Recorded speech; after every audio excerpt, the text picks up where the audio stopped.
Yeah. Okay, he's retiring. Oh, what they done? They're doing better than the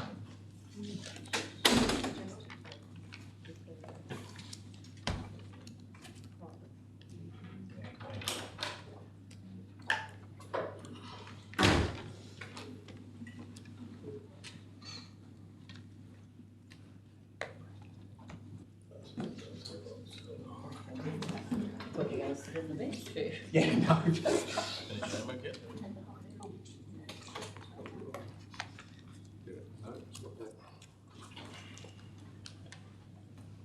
Well, good morning, councillors, CEO, directors, ladies and gentlemen. The traditional custodians of the land on which we are privileged to meet, the Yuwi people, represent a human link dating back over 2,000 generations as part of one of the oldest living cultures on the planet. We pay our respects to the elders past and present and recognise their continuing connection to our land and our community. And ladies and gentlemen, in the public gallery, I draw your attention to the live streaming of Council's notice in the top right hand of the screen there. These meetings are audio recorded and live streamed in accordance with the Council's policy, and I'm obliged to tell you that your voice and your comments are being recorded, and also that you may be subject to legal action if your actions or comments are deemed inappropriate. All right, so welcome to this last meeting of the Mackay Regional Council for this term. I declare the meeting open, and thank you, councillors, for your attendance. Thank you, CEO and directors. There's obviously no apologies for this morning, and nobody absent on council business. The opening prayer is the Reverend John McKim was supposed to be here. So, councillors, let us together seek a blessing. Seek a blessing on this meeting, Lord. Help us to be strong, for there is always much to be done. Help us to conduct ourselves in the spirit of truth and compassion. Guide our hearts and minds so that our actions may always be fair and reasonable. Bless our officers and staff and watch over our community. Amen. No apologies. Are there condolences? No condolences. Any conflicts of interest to declare? We'll move on to the minutes then. The confirmation of the minutes of the 22nd of January. The minutes have been circulated. We've got nothing back. Would somebody like to move? Councillor Cam moves. Councillor Mann seconds. Those in favour? Any against? Motion's carried. A business arising out of the minutes, the mayoral minutes, there's none. Let's move on to the consideration of committee reports now. The draft minutes of the Sustainability and Environmental Advisory Committee on the 31st of January. Councillor Cam moves its adoption. Councillor May seconds. Councillor Cam. Thank you, Worship. It was a pleasure to see our advisory committee meet for the last time, and certainly what was discussed there were strategic issues for council's consideration in the next term of council, in particular around our carbon footprint as a council, and certainly the staff have done a lot of work there in relation to the sustainability measures that have been delivered across our region, in particular around the solar investment that council's made across all its buildings. So while that was delivered with a cost reduction and savings in mind, and it has delivered that, the council and the staff are further looking at other measures that we can look at to align with our sustainability strategy.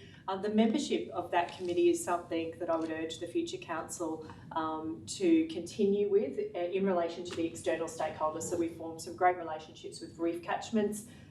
There's significant funding applications by this council and reef catchments to the tune of about $20 million at the moment with the Great Barrier Reef Foundation, as well as industry partners like the North Queensland Bulk Ports, as well as a company that operates fully off the grid out at Paget. So certainly the external participants there, and also we've had CQU come on board, places that committee in a good space for strategic dialogue when it comes to future planning for our council and the way in which we undertake our sustainability goals as a collective. So there was no real recommendation, so to speak, to be made from that committee, just that you received the minutes and note them. Thank you. Speaker against? Any other speakers? Councillor May. Thank you very much, Worship. I just really wanted to thank our Chair, Councillor Amanda Cam, for leading the Sustainability Advisory Committee over the past 4 years. and our director working together to really set a very strong platform in making sure it is a strategic advisory committee to council, and that relationship that's been built now with the industry partners, the stakeholders, CQ University. We have great buy-in from our stakeholders to be part of how Mackay as a community and the Mackay region as a community can look at sustainability and environmental issues and environmental projects and things going forward. So congratulations to Amanda for doing a great job. Thanks very much, Councillor May. Any other speakers? I'll put the motion. Those in favour? Any against? Motion's carried. 11.1.1, the Office of the Mayor and CEO Monthly Report. CEO. Thank you, Worship. Good morning, councillors. I'll be quick with a lot of reports. Continue to focus on safety, particularly through the hotter months. We did have a couple of incidents of heat exhaustion. Luckily, we caught those before there was anything serious. Fantastic to see the Qantas CEO reconfirm publicly the commitment to the Mackay Second Pilot Academy last week and a half. We couldn't have asked much more, so we're looking forward to sitting down with them and mapping out that project. A couple of projects, Resource Centre of Excellence. I know a couple of councils were at the Resource Industry Network breakfast of the day and got a good update on that. All going to well. Plan all finished by end of May, which would be great to see that project finished. You'll also notice Queen's Park. We've done a lot of work prior to the new year on the underground, water, sewage, roads and so on, and now we've got Crusade Development, who are a contractor who won that large tender, doing some work above ground, so that's all going well. And we have had some interruption with wet weather on some of our capital maintenance, but we believe that won't impact our overall yearly performance. Thanks, CEO. Questions for the CEO? Councillor Bonaventura. Just on page 16, Your Worship, there's a fair increase in the number of days lost. I was just wondering whether the CEO has been able to pinpoint a reason for that. We've gone from sort of 64 in 2018-19 to 156 so far in 19-20. It's one injury. CEO. Thank you, Councillor Bonaventura. So that was an injury that occurred in engineering with a young employee who as is disembarking the role fell. So that makes up about 115 or 120 of those days. He's still off. I think I've been given an update on regular occasions. We just saw his prognosis again, so he's improving, but he's still got a little bit of amnesia, so we're still working through that with specialists. But one injury of that has made up nearly about 80%.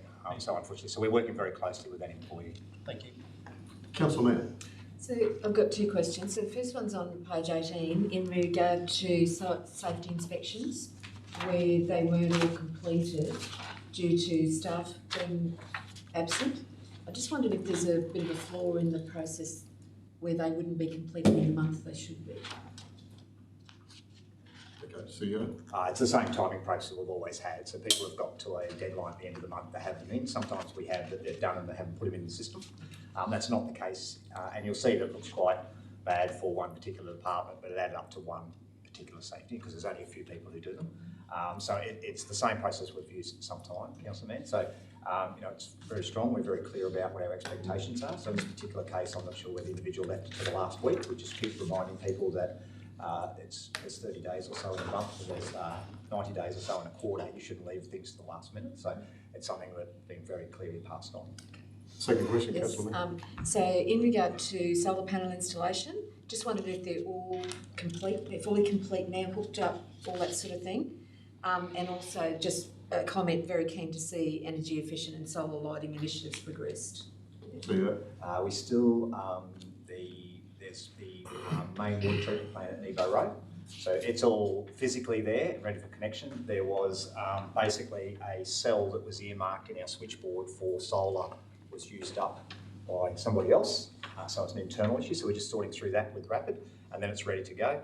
And the Morani one, in our planning with the new sewage treatment plant, it didn't make a lot of sense to turn it on when we're moving to the new plant. So my understanding is that was due to be switched. The new plant's not up and running, but they were doing the testing in the last week or two to see if we could start using that for the other one. So they're the only two. Councillor England. Your Worship, the needle stick injury seems pretty serious. Can we have some more background on that specific incident? CEO.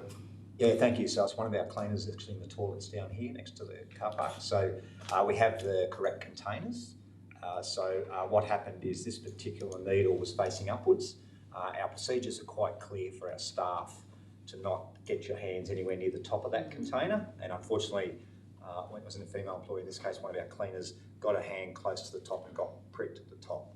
So all tests have come back clear except for HIV, which takes 3 months. So we're now at least a month in, I'd say, from that since then. It was just before Christmas. So unfortunately, we're working with that employer to wait to see. All the other tests came back clear, hepatitis and everything else.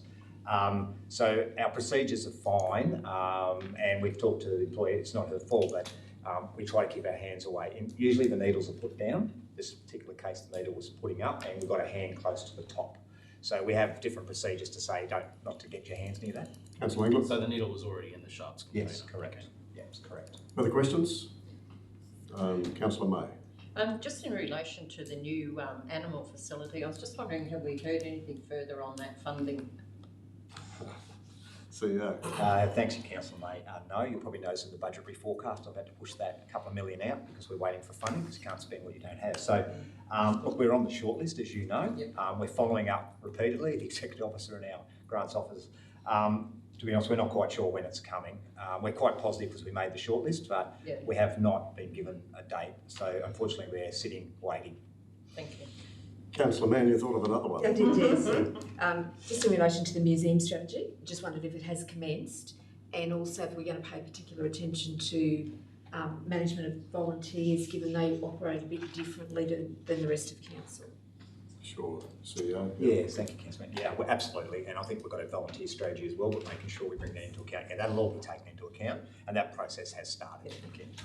Further questions? Somebody like to move the report's adoption, please? Anybody? Councillor Mann. Seconded by Councillor Casey. Councillor Mann. Thank you. Just find my notes. So there was unfortunately one LTI during January, and I just would like to say that our thoughts are with that staff member, certainly as they recover. It's good to see that most key initiatives are on track and all shovel-ready projects are progressing, so that puts us on the front foot when we go seeking external funding as well, I believe. So it's really good to see that they are all progressing nicely. In regard to Northern Australia Alliance, I was really pleased to see that the member for Capricornia was appointed as the Assistant Minister for Northern Australia, so I'm really looking forward to seeing GW3 work well with her into the future. And because most things are on track, all I can say again is keep up the good work. Thank you very much, Councillor Mann. Speaker against? Are there any other speakers for the motion? Those in favour? Any against? Motion's carried. Thank you. Let's move on to Capital Works. CEO. Thank you, Worship. Very pleasing to see in what is a large department, safety continues to be in focus with only one incident. You'll notice the spend for the month was down around the Christmas period. It's spent about 50 million. You'll have all worked out that there's a lot to spend in the next 6 months, 5 months. But again, you'll see in the reforecast, we're still confident of doing that. It's not uncommon that we have spend later in the year as we get tenders out. Hospital fishing pier, I know Council Volunteer is very keen on this. Our director was down there again this morning and they've said at the moment it's open to the public on the 28th of February. So barring, poured the concrete slabs for the flooring yesterday or the day before, so it's all on track. I know it's not something to be too sexy, but the full review of the enterprise project management system, part of our underlying structural works ongoing, and that'll be great when we finish that. And we've got too many projects to mention, but everyone will know the pathway to the harbour. You'll notice that's coming along well. We had a little bit of wet weather, but it's going well. The Milton Street Road signalisation, it's been managed quite well for what is probably one of the busiest places in Mackay, and it's all on track. And you'll notice that our sewer renewals and stormwater relining, which is multi-million-dollar projects, has been tendered now, so we can start those works. Thanks, CEO. Questions for the CEO? No questions? Somebody like to move the... You have a question? Just a couple of quick questions. I noticed on page 35 there was a near miss where it says inadequate traffic controls on the work site and speed was not reduced. Was it that it was almost an incident, or was it just that they failed to reduce the speed limit? CEO, can we answer that? Director? Yeah, thank you. No, it wasn't so much a near miss as it was picked up by staff who visited the site that they hadn't signed it in accordance with the TMP that was approved, so it should have been 40. Okay. The area is normally 60. They just hadn't set up that signage at the time. So, you know, that improvement is all part of our contract management system. So they're the sorts of things we've got to pick up. Excellent. One more. Just on page 40, I see we've approved a contract for signage, and it's to a company called Arms On Proprietary, which is I assume not local unless they have a local company. I just wanted to check whether there were any local tenderers for that or whether there was any option for local. CEO? There's only one tenderer. They're from New South Wales, Ballon, I think. They're the only tenderer. In this particular case, no one else put in the tender. Fair. And we treat that very carefully under our procurement policy. We only get one tender to make sure we're comfortable that the tender price is still within our expectations of the market. And in this case, in the value, we will find that the tender price was within our expectations of what the market is, so we accepted it. Thank you. Oh, one more, Your Worship. Yes, one more, Councillor Bonaventura. On page 54, just out of interest sake, there's a photo of a brick drain that was built at some stage. Do we have any idea where that when that brick drain was built, and what's the length of it under there, and how many of those similar drains would we have remaining in Mackay? It's a very interesting photo, the one in the. So yeah. Just my notes from the director is we don't know, but they're not uncommon, particularly in the city centre. So around Victoria and Wood Streets, we think there's quite a few of them. So I'm sure someone can work out what the age is, but we don't have an exact. There's quite a few. Yeah, it's interesting. Further questions? No, thank CEO? So we'd like to move the report's adoption. Councillor May moves, seconded by Councillor Favour. Councillor May. Thank you very much, Your Worship. Another good result where about 93% of our capital program is on track. It's always difficult at this time of the year dealing with the wet weather and the rain events that occur.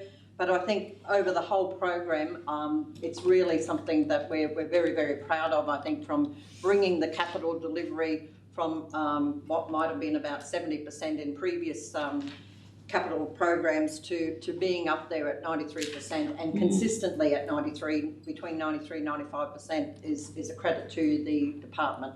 Thank you very much. Councillor May, speaker against. Any other speakers? Councillor Bonaventura. Your Worship, just to congratulate the Director and his team on getting the fishing platform ready by the 28th, which we assume it will be, as the CEO said. I have certainly mentioned a few times that my fear that it wasn't going to get done. So I'd just like to pass on my congratulations to him for keeping the team honest at that end. Thanks, Councillor Bonaventura. Other speakers? No other speakers? I'll put the motion. Those in favour? Any against? The motion's carried. Councillor Cam's having trouble with her connection. Councillor Cam, are you? Last meeting and computers decided to die, so it's okay. I'm using the directors at the moment. That's a worry. I don't know You've got if the money that's... computer. Yeah, is that... So she's sharing, so thank you. Hopefully they'll fix it. Thank you. Yeah. It's a breach of council All right, policy. everybody else okay? Those we will. All right, thanks very much. Let's move on. 11.3, the Community and Client Services Monthly Review for January. CEO. Thank you. Great to see the department continues to have no LTIs year to date, although there was a number of incidents and there continues to be some interaction with the community, which is a question more at times. You'll notice the Serena Youth Centre was heavily utilised during the school holidays, which is fantastic to see, and the staff doing a great job down there. Various successful Australia Day awards and events this year, even though the weather played a fair bit of impact on the day itself. The awards and that were fantastic. You'll notice in the report the area around vector control, the management of mosquitoes since the rain is a real focus of our team, and every time there's a complaint I will ask that anybody who thinks there is a problem, please call our call centre and let us know, and we'll get on top of that. Volunteers Expo date, which is always a great event every year, set down for the 24th of May, so that's something to look forward to. And the Sports Expo, which I'm sure some councils will mention in a minute, was very successful again on the weekend. Thanks, CEO. Questions for the CEO? No questions? You've got a question, Councillor May? Yes, please, Your Worship. Just in relation to the MECC and the activities there, and I suppose are we looking contingency-wise as to how we might rebut some of the fall-off of economic activity due to the virus and you know that flow-on effect that will eventually hit our communities? So I'm just, planning would be great. CEO.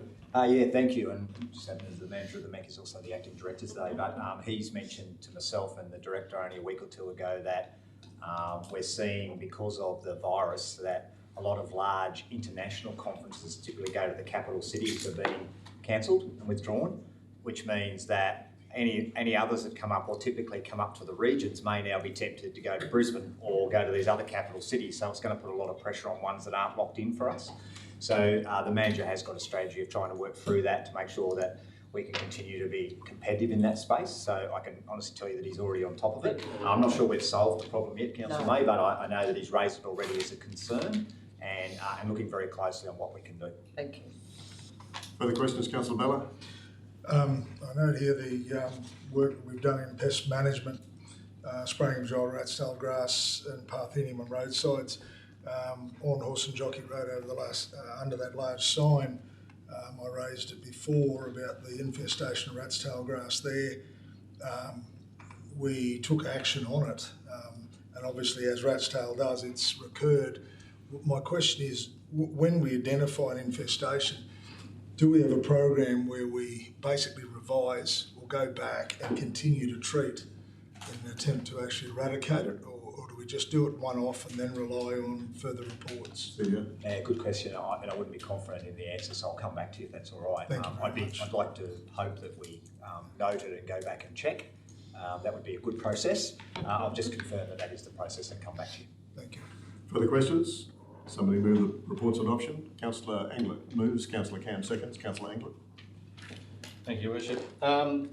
Health and Reg have spent a bit of time with the vector control officers treating 631 hectares of breeding area in response to 25 nuisance calls up from just one in December, so that's obviously got a lot to do with the recent rain. In community lifestyle, RADF has approved 14 projects to support it to the value of $66,000, and round 3 of RADF closes on the 29th of April. As the CEO mentioned, the Volunteer Expo 2020 set for 24th of May. Storeholder registration is now open. And the Sports Expo was held on the weekend with 130 interest groups participating and over 9,000 people attending, making it the biggest sports expo yet. Great effort by staff, Councillor Casey, Councillor Bonaventura, Councillor G, Councillor Payton for being on that committee and working with staff to make that happen. And congratulations to our library staff. All KPIs are either on target or exceeding for the year to date. And our public programs, North Queensland Bulk Port's Summer Holiday Art for All Ages was a free drop-in art activity program designed for families.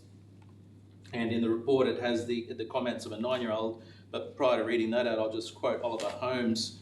Pretty much all the honest truth telling there is in the world is done by children. So I move on to the 9-year-old's comment about his or her favourite thing about art activities. Quote, "You can do whatever you want and no one can tell you what to do. Art has no rules," end quote. Corp Comms and Marketing did an excellent job on this year's citizenship ceremonies and community heroes recognition along with staff from the MEC, and specifically congratulations to our Citizen of the Year Charles Simmons and Young Citizen Olivia Swindles. And as the CEO mentioned, nearly 100 new citizens welcome to the Mackay region from 22 countries.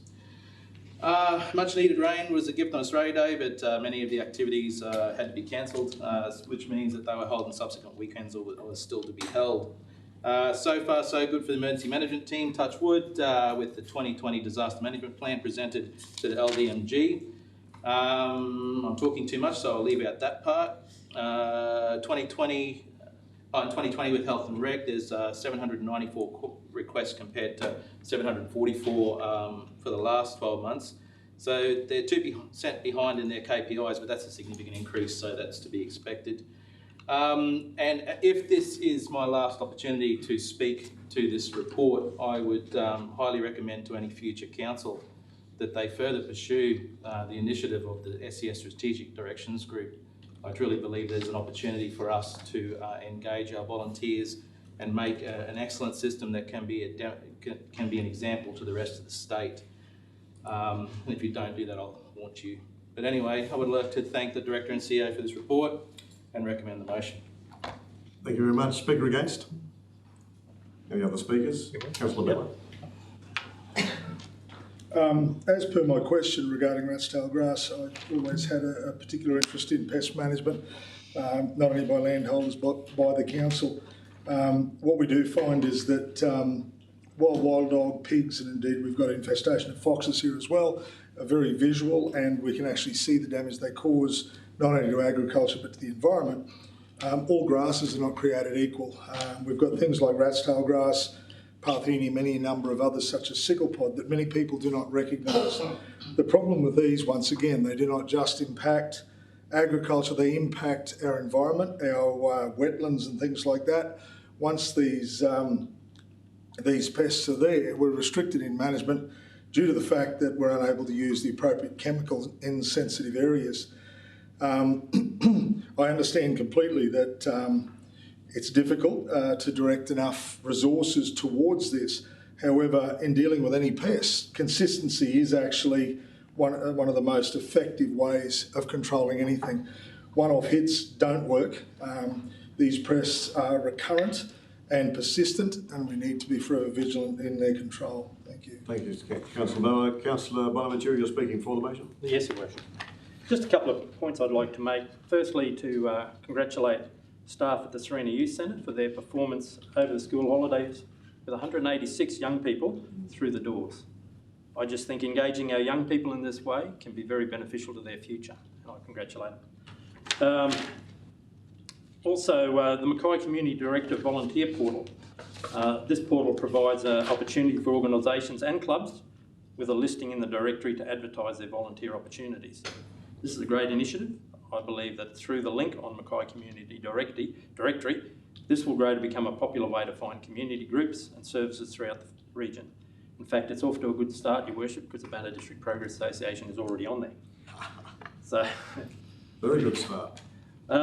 Also to library staff, our digital loans are growing at an extremely fast rate, almost 8,000 for January, and that's about double what it was in October last year, so that's an excellent result.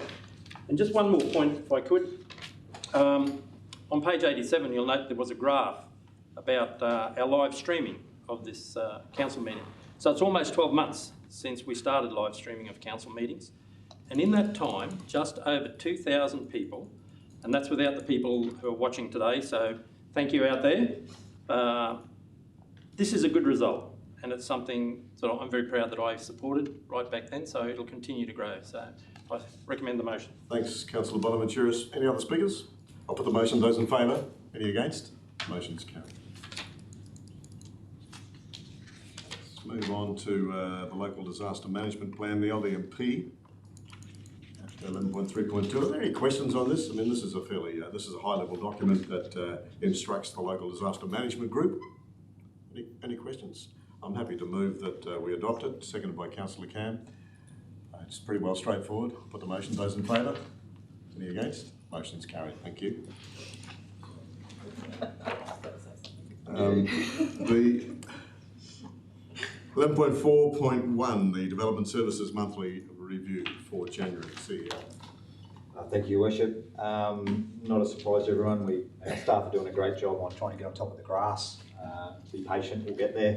And it's that time of year where we've got seasonal staff we always put on this time of year, but right now grasses, I think it's growing as the mowers finish. Great to see another free plant giveaway for our nursery planned for in late February. The first Regional Mountain Bike Alliance meeting, it's taken some time, will be held in February, which is great to see. And also I can advise that only last week we had a helicopter scoping out a little bit more detail of the potential track at Finchat and Youngler, so we're moving into that next phase of concept detail design for that project. Thanks very much, CEO. Questions for the CEO? Councillor McMahon. So page 168, the industrial land study, just says it's scheduled for completion in 2020, but I just wondered if we know when in 2020. Right, okay. CEO, can we answer that? Yeah, so the money was only approved through the budget reforecast late last year. The tender has just gone out. So we signed off on the scope for that, Councillor Mann, last week from memory. So it's gone out, so that'll be a couple of weeks. So we're looking into award in March.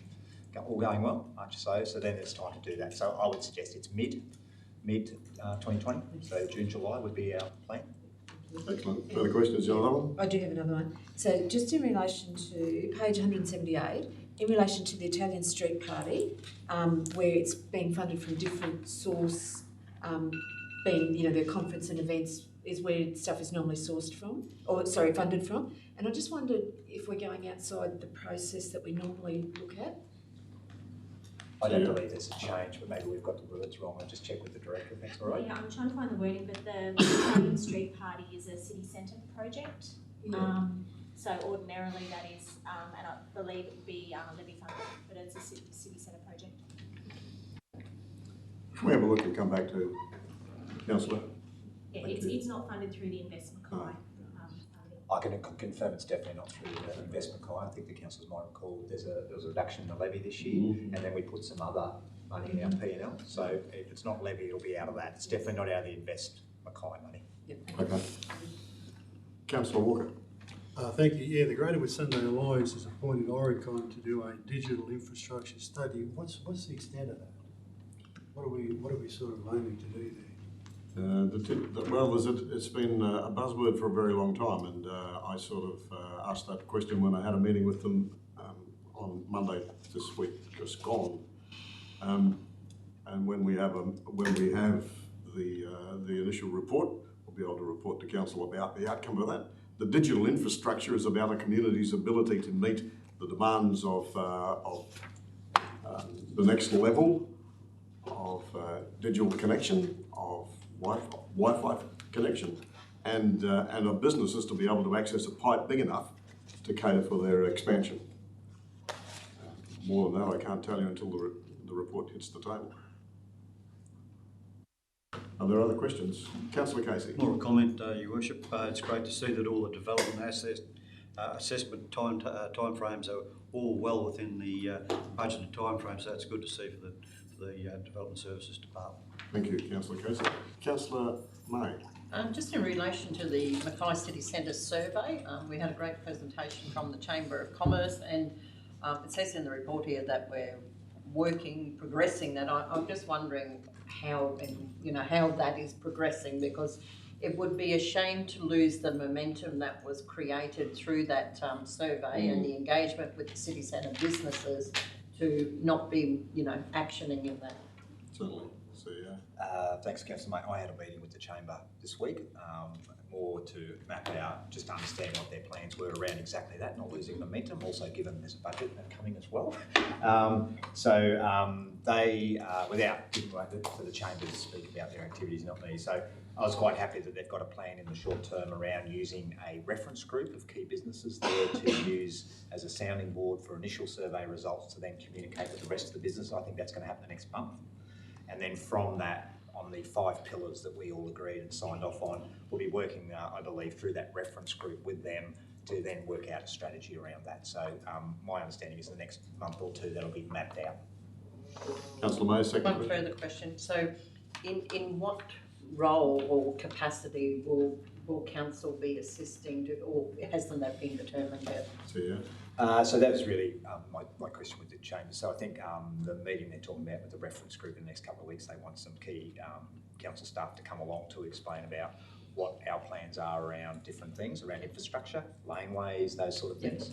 And then from that, I think then our involvement with the reference group and everything else and elected members, when that happens, is being mapped out now. It's definitely a partnership. That was quite clear. That was what was agreed. So we're just really putting some flesh around those actions with them now.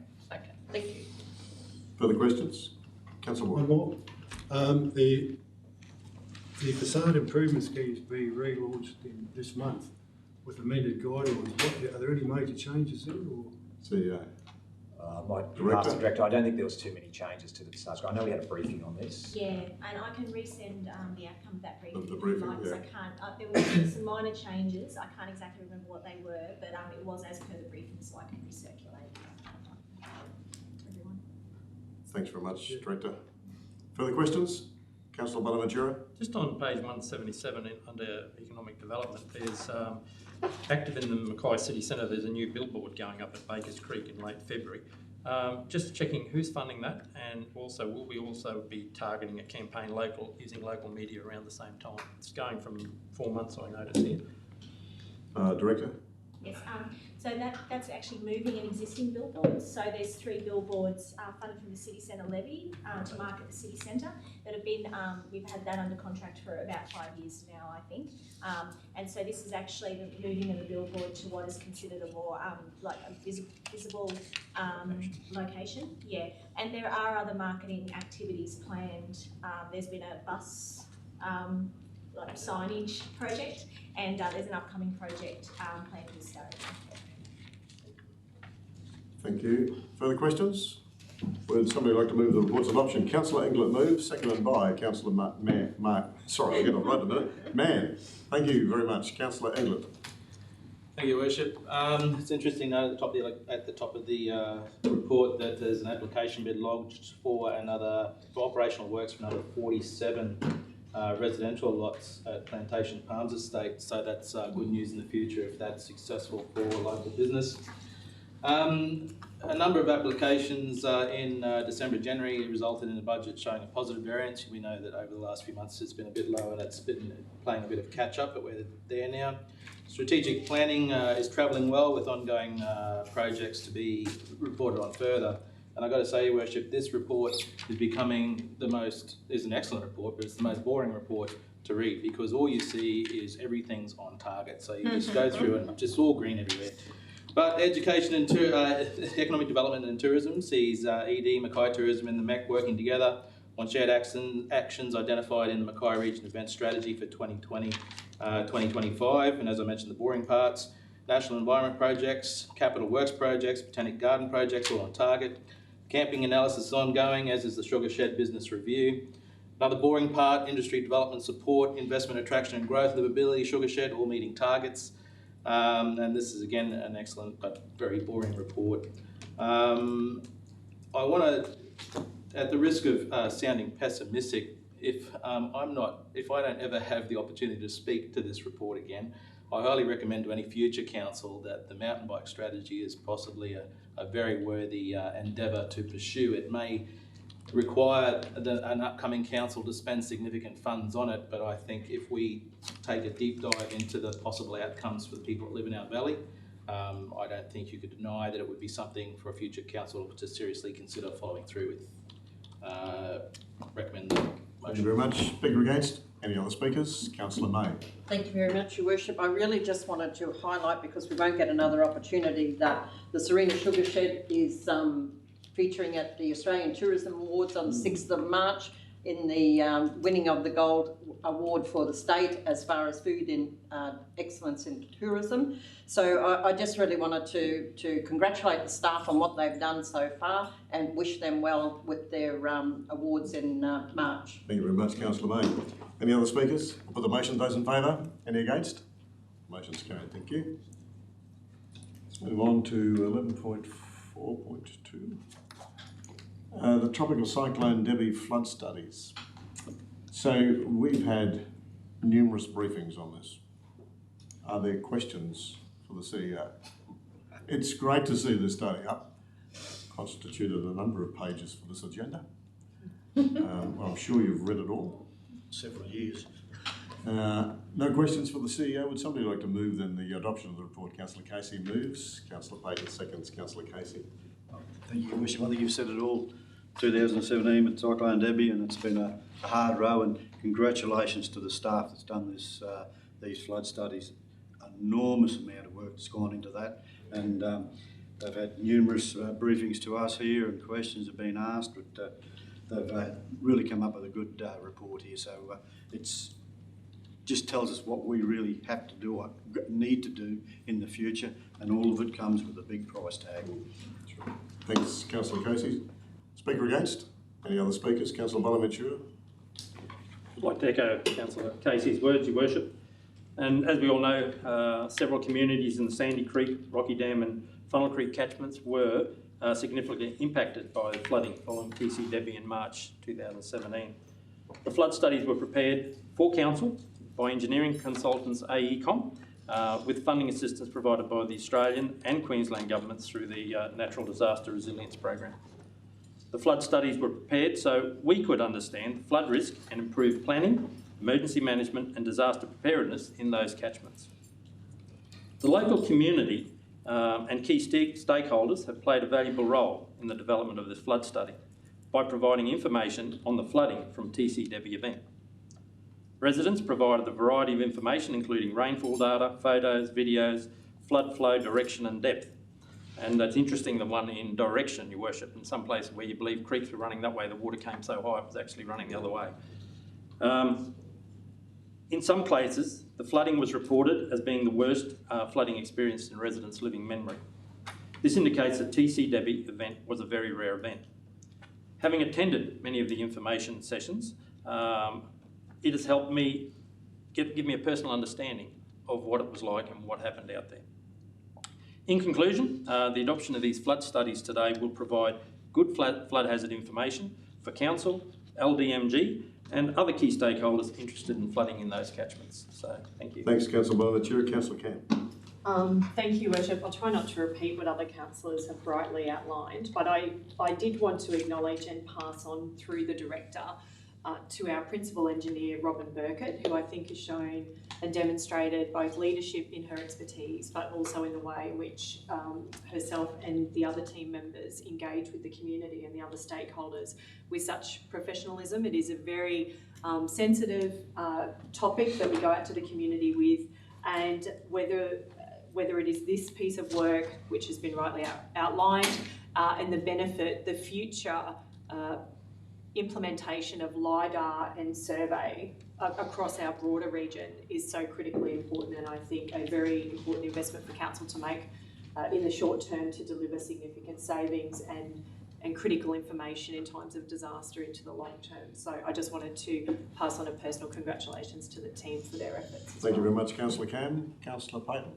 I would just like to highlight that most of our flood studies have been done around urban areas, and this is going out into the regional areas that were very badly affected during that cyclone. So some great initiative by Council to look after those areas. Thanks very much, Councillor Payton. Are there any other speakers? Councillor Engler. Thank you, Worship. I remember making a phone call to you on one of those days from the last remaining landline in Draper's Siding, trying to express, what was actually happening there. And I had no words for it because I hadn't seen anything like that since 2008 Mackay flood disaster. And being there personally and seeing the rate at which the water was coming through was something hard to describe back to the people trying to work out what to do about it back in Mackay. But when I used to work for Council, in the emergency management area, the Mackay region was leading the state in its flood mapping, and it's always been one of the most proactive emergency management teams in the state, and working with our engineers. What I'm getting at is that I think the people of this community should be very satisfied that this council and its people are working very hard to ensure that our communities are forewarned and defended in times of natural disaster, and this is a really good report. Our team have done a lot of good work on it. They're working really hard, and it's always difficult to understand what nature's going to do, but we're as close as we can be when we've got people like this working for us. Thank you very much, Councillor Engler. Are there any other speakers? Can I add my congratulations on the presentation of this report? Councillors, in Robin Burkett, we have one of the most highly respected waterways engineers in Queensland. She's called on to speak at many, many conferences, and I know it's been reflected in a number of councillors speaking to the motion today, but certainly to the team, this is a great report and a great credit to Robin and to the Director. I'll put the motion. Those in favour? Any against? The motion's carried. Thank you. 11.4.3, this is a vegetation vandalism report, an extremely significant case at Kamala. Look, this report, as it comes to Council, is as per our policy. Are there any questions? Councillor May. And I understand it's as per the policy, but I'm just wondering as to the recommendations of installing the billboard, as to what benefit that will bring, given, that's a reasonable cost to Council as well.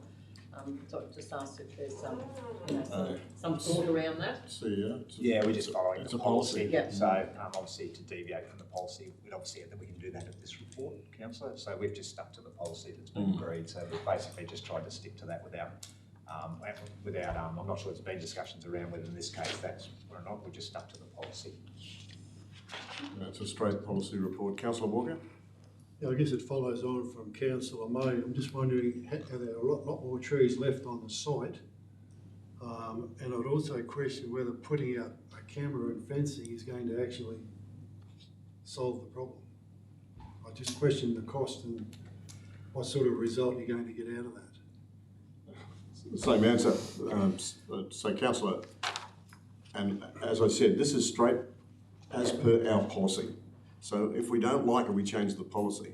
So we either have a policy and we react with we expect the officers to react with every vegetation vandalism report that we get. Now is not the time to attack the policy. This is a straight policy outcome. CEO, is it? That's true. The policy, we've applied the policy has been agreed by council, which we're obliged to do. You can in this report, and this is the time when it comes to council, if there's an exception or the council wants to change something against that policy, you can do it here before the recommendation sign off. That's the final ultimate power of council. Is that where we're going? Yes. Councillor Walker? Yeah, well, I'm just, are there many trees left on this site or are they all dead? I think that's because I question the fencing side of it. I'm not sure what that's going to achieve. It might look good, but I don't know what it's going to achieve. Can anybody answer that? Director? Yeah, so we have applied the policy in this case, but we have, as we do in all cases, applied it specific to the circumstances. So this one is a little bit different. It's not the normal ones that we do get through the door. We believe that there have been a lot of trees damaged in this location. One of the recommendations is that we actually leave them and see how they go, and also see what natural regeneration occurs, and we'll just monitor them in that location. So yeah, it's yet to be seen if every tree is going to die and have to be removed, or whether we are able to save some, or whether keeping the trees there will allow for that natural regeneration. With the fencing and the surveillance cameras, we do use surveillance cameras for these types of matters. When we don't have evidence as to who committed, this act at this stage, obviously it's a very remote location, and so we're hoping by putting in the fencing, we're stopping any sort of access or use of this area as a thoroughfare, I guess. It sort of keeps this road reserve area separate. And the signage is in accordance with the policy. It also acts as a little bit of a education and awareness to say, look, we're aware of what happened. It's an offence to commit this sort of vandalism. And then with the cameras, which, as I've said, we have used for these types of incidents in the past, is just for us to make sure no one comes in and does any more vandalism in this area. It allows us to monitor that. Yeah, I understand that. I do question the cost of the fencing, because if someone wants to kill those trees, the fence is not going to make an ounce of difference. So I'm happy to support the report, but I think there's probably an unnecessary cost there that's not going to achieve anything. I'd be quite happy to see the fencing not done, but if the other council is happy to support it, I'm happy to go along with that. Okay, thanks, Councillor Walker. Councillor King? Well, my question was around the natural regeneration period versus the tree replacement that's proposed as the alternative option, and that if this should not occur, options for revegetation should be considered. Will that come back to council, or will that just be monitored at an operational level after 12 months? Director? Yeah. So, and I asked that, associated with why don't we go to you? Sorry, I asked that from associated with just cost. It's knowing it's within the policy, but obviously you're looking at how, in the context of this is a rural setting versus majority of our vandalism has been coastline. So I'm assuming, that's to the other council's points as well. It's a different. Yeah, it's a good question. It is different, councillor. Look, I think typically we would look at the re-veg and probably make that decision, but we could easily just write into, it doesn't have to be in the resolution, in the minutes, that we can come back if there's if it re-veges, all good. If it doesn't and there's significant cost, we can come back and check with council. We can write them into the minutes if you like. All right, so where is this questioning pushing us? Mr Mayor, I'd be prepared to move an amendment to the actual recommendation to take into account some of the discussion that we've had, questions that we've had, to perhaps on this occasion we do not need to apply the whole policy to the treatment of this particular Vandalism Act, and that there may be a compromise that is more fitting to the setting. So you want to articulate that amendment? Well, I would suggest that we remove the installation of the one large billboard, and I think most definitely keep the smaller signs in that process. If Councillor Walker wants to put in there the removal of the fencing, I'm happy for that to occur as well. Councillor Walker.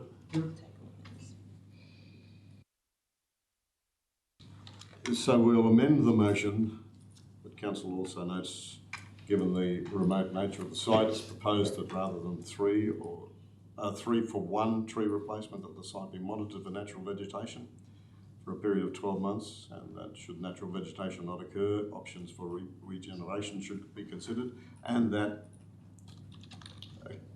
council does not place the large billboard and does not proceed with fencing. Does that cover it? Was that to take the included additional fencing out of the top one?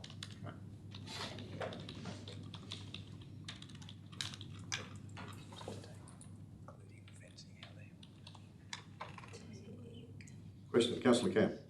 Am I correct in saying that the fencing cost is about $37,500 that's been outlined in this report? Post and rails of 27,000, star pickets and wire of 7,000, and surveying cost of 2,500. So 37,500 for wires and posts. The Director's nodding, that's correct. So we're amending that to remove the large billboard and the fencing. Can I read this back because it's the new system? Oh, we can't see it yet, can we? So, that council notes the extremely significant tree and vegetation vandalism that has occurred recently at Kamala, and the actions proposed to be taken in line with tree and/or vegetation vandalism and installing surveillance cameras. The council also notes that given the remote nature of the site, it's proposed that rather than their 3 for 1 tree replacement, that the site be monitored for natural regeneration for a period of 12 months, and that should natural regeneration not occur, options for revegetation should be considered, and that council does not place the large billboard and does not proceed with fencing. Correct. You happy to move that? Yes. But before, okay, well, we can alter it then and make that the motion. If we're all happy to do that, we'll just make that the motion, unless anybody has got some, because we didn't have an motion on the table to amend it. So we've now amended the recommendation. CEO, you happy with that? Yep. Councillors, happy with that? Somebody would like to move that? Councillor May moves, Councillor Walker seconds, Councillor May. Thank you very much, Your Worship. I think, you know, and I'm all for sticking to the policy, but I think in this particular case, you have to take into account the actual circumstances, the location. If we were to proceed with replanting those trees, the chances of them surviving are probably little to none.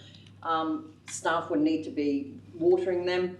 I think we've got a fair compromise here to take some action, to draw awareness to that this is not acceptable behaviour, and we will, you know, the council officers will monitor this situation going forward, and if we need to take further action, we will. But I think we've got a good outcome here to take action to say that this is not acceptable in our community. Thank you very much, Councillor May. Speaker against?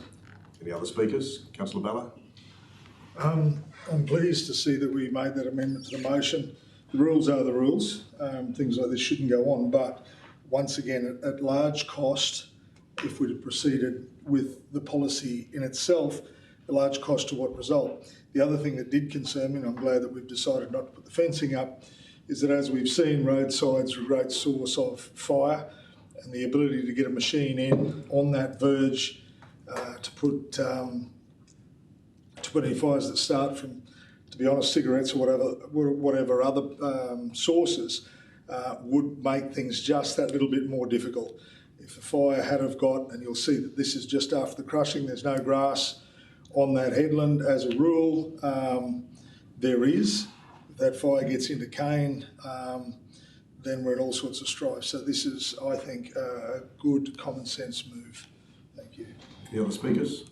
I'll put the motion. Those in favour? Any against? Motion's carried. Let's move on to the next one, which is extremely significant case of Bucasia, a vegetation vandalism report. So are there any questions around this one? No? Good. Somebody like to move that the report be adopted. Councillor Cam moves, Councillor Walker seconds, Councillor Cam. Thank you, Worship. It is very disappointing to see this site again. I think this site had been vandalised when we first came into council, and it was one of the first sites we went out and inspected and moved to educate and work with the community of Mackay in particular, as well as other Northern Beaches communities, about the importance for the dual system and also for there to be species of trees. Hence we've even gone as far to change our species selection along our coastal communities to ensure that there are view-sensitive species available. But it's disappointing to see that this site, which has been vandalised in 2008, 2015 and now again, has been vandalised with approximately 35 trees that have been damaged, and obviously the findings of herbicides as well as drilled holes into trees, which we know pretty much ensures the end of their life.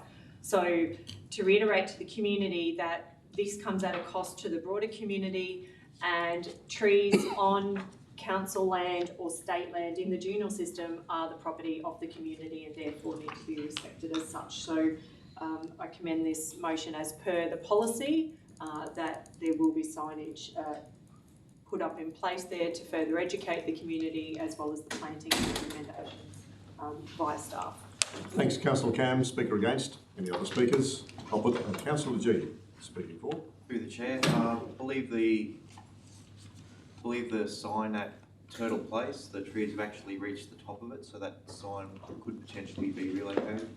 It's coming quite close, so there could be a cost saving there. It's not in this motion, but I understand what you're saying. Thank you. Are there any other speakers? I'll put the motion. Those in favour? Any against? Motion's carried. Thank you.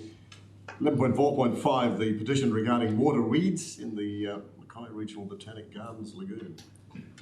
CEO. Thank you. Firstly, it's taken us a little while to come back on this, so I apologise, since August. I won't repeat what's in the report, it's quite thorough. I think you'll see that we're trying every mechanism possible that we can think of to try to manage. You'll also notice, I'm sure, that to remove all the weeds and then dispose of it could be in the order of $5 million from disposal point of view. So we're not trying to shy away from that, we're just trying to try all other avenues first. So hopefully the petitioners will send this back out if this is passed today, just to make sure they know that there is multiple ways we're looking at this problem. Depending on the success of that, we'll have to work out what we do going forward. Thank you very much, CEO. Questions? Councillor May. Just in relation to possible funding opportunities to assist with this, and I mean, I know we're not the only council that has this problem, but I don't know whether there's anything, but it's worth pursuing. CEO. Yeah, thank you. I think it'll be all operating costs too. There's a lot of fundings for capital, but yeah, it's a good point, Councillor May. We'll try to keep an eye out there. We've got a handle on different things we're trying. I think we'll try to keep an eye out and see if we can reach out a bit to see where and even if it's we piecemeal, I don't think anyone's going to give us $5 million, but no, maybe we can get some stuff to keep accelerating some of the other options. Councillor Walker. Yeah, with the trials that we're looking at doing, I could have sworn that quite a few years ago, council actually did trials trying to ameliorate the soil out of that lagoon. I'm just wondering, whether we've got some results already. Because I could have sworn we did trials quite a few years ago. CEO. I'd have to chase that information down. Sorry, I don't have it. And we're happy to, if that's the case, we'll send that around and chase that up for you. Okay. Further questions? Councillor Bonaventura. You'll just continue to face issues with that water that's reasonably shallow. Temperature is ideal for growing those plants.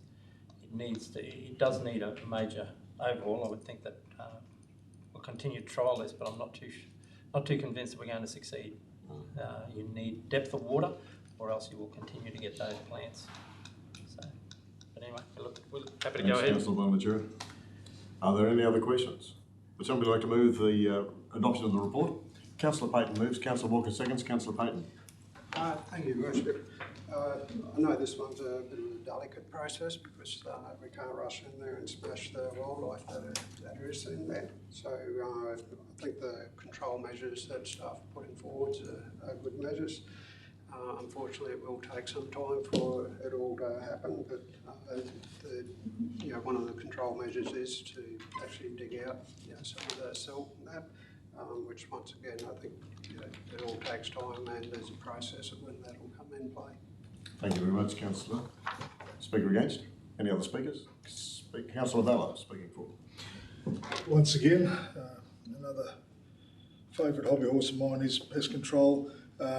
If you look on both social media and conventional media, there are any number of reports in different councils of similar things. And I'd once again like to echo my comments earlier that consistency is required rather than waiting until it becomes a massive problem. I understand completely we've got to take our time to find a solution, but it should be an ongoing solution to keep things under control so that it doesn't become a major problem such as it is.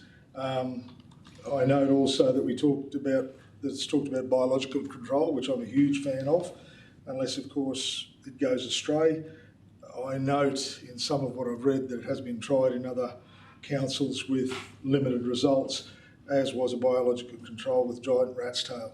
So ultimately the upshot of it is, yes, we need to do something. Yes, we need to take our time to make sure what we do is cost effective and effective, not just for the aesthetics of it, but for the health of our environment, but also that once we do take steps, that they are continued, regular and consistent to stop us getting to this point once again. Thank you. Thanks, Councillor Bella. Other speakers? Councillor Cannon. Thank you, Your Worship. I'd like to thank the community for drawing this to Council's attention, and they have continued to do so, I think, certainly in this last term, and I'm sure prior to as well. And I just wonder, in speaking to this motion, that there is an education piece that we need to also improve when we correspond back and acknowledge all of the petitioners here, because it's not just those that live in the area surrounding the Botanic Gardens at West Mackay, but it's the broader the community who don't necessarily understand, purely because we haven't explained it well enough, that this is a very complex ecosystem with some complex challenges around how we solve this issue.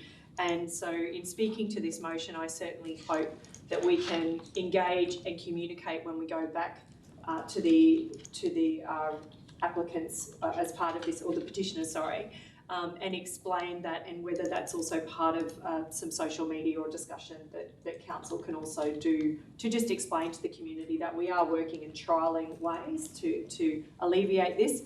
Everyone around this table, I'm sure, as well as our staff, want to see it operate in the best way to ensure it's meeting the biodiversity outcomes and the function that we want it to as a community. So I just think it's great to have this now in black and white, and thank the staff for fully investigating.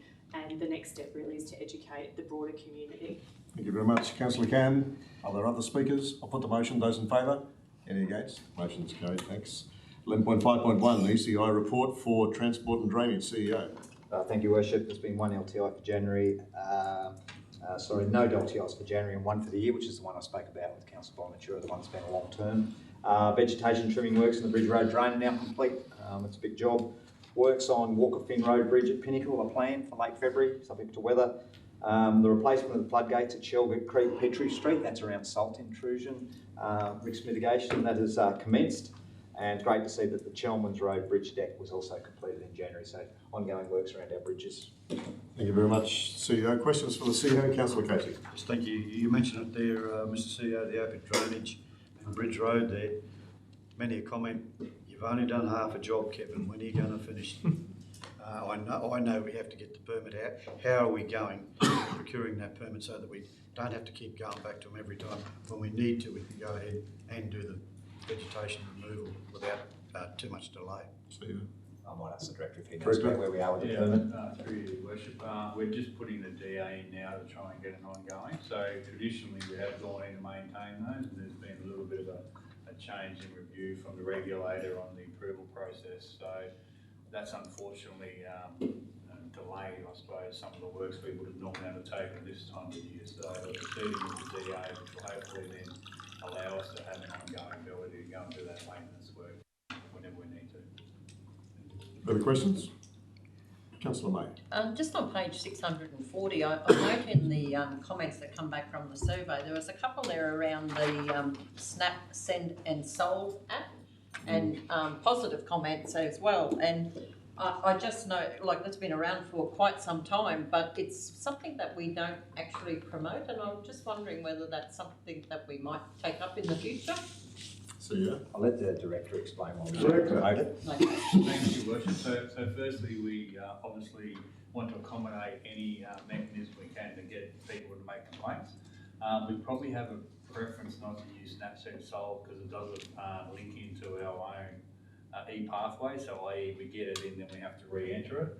the council has its own system called City Watch, which we'd probably rather promote to get out there because that automatically downloads into e-pathway. So we probably have to have a look at that and go out and maybe use City Watch a little bit more as a mechanism we want people to use remotely to be able to log on in relation to defects, because it automatically flows into our customer request system and captures the data better. But in saying that, if people are going to use SnapSend Solve, and that's a methodology to actually capture a request, we still want that to occur.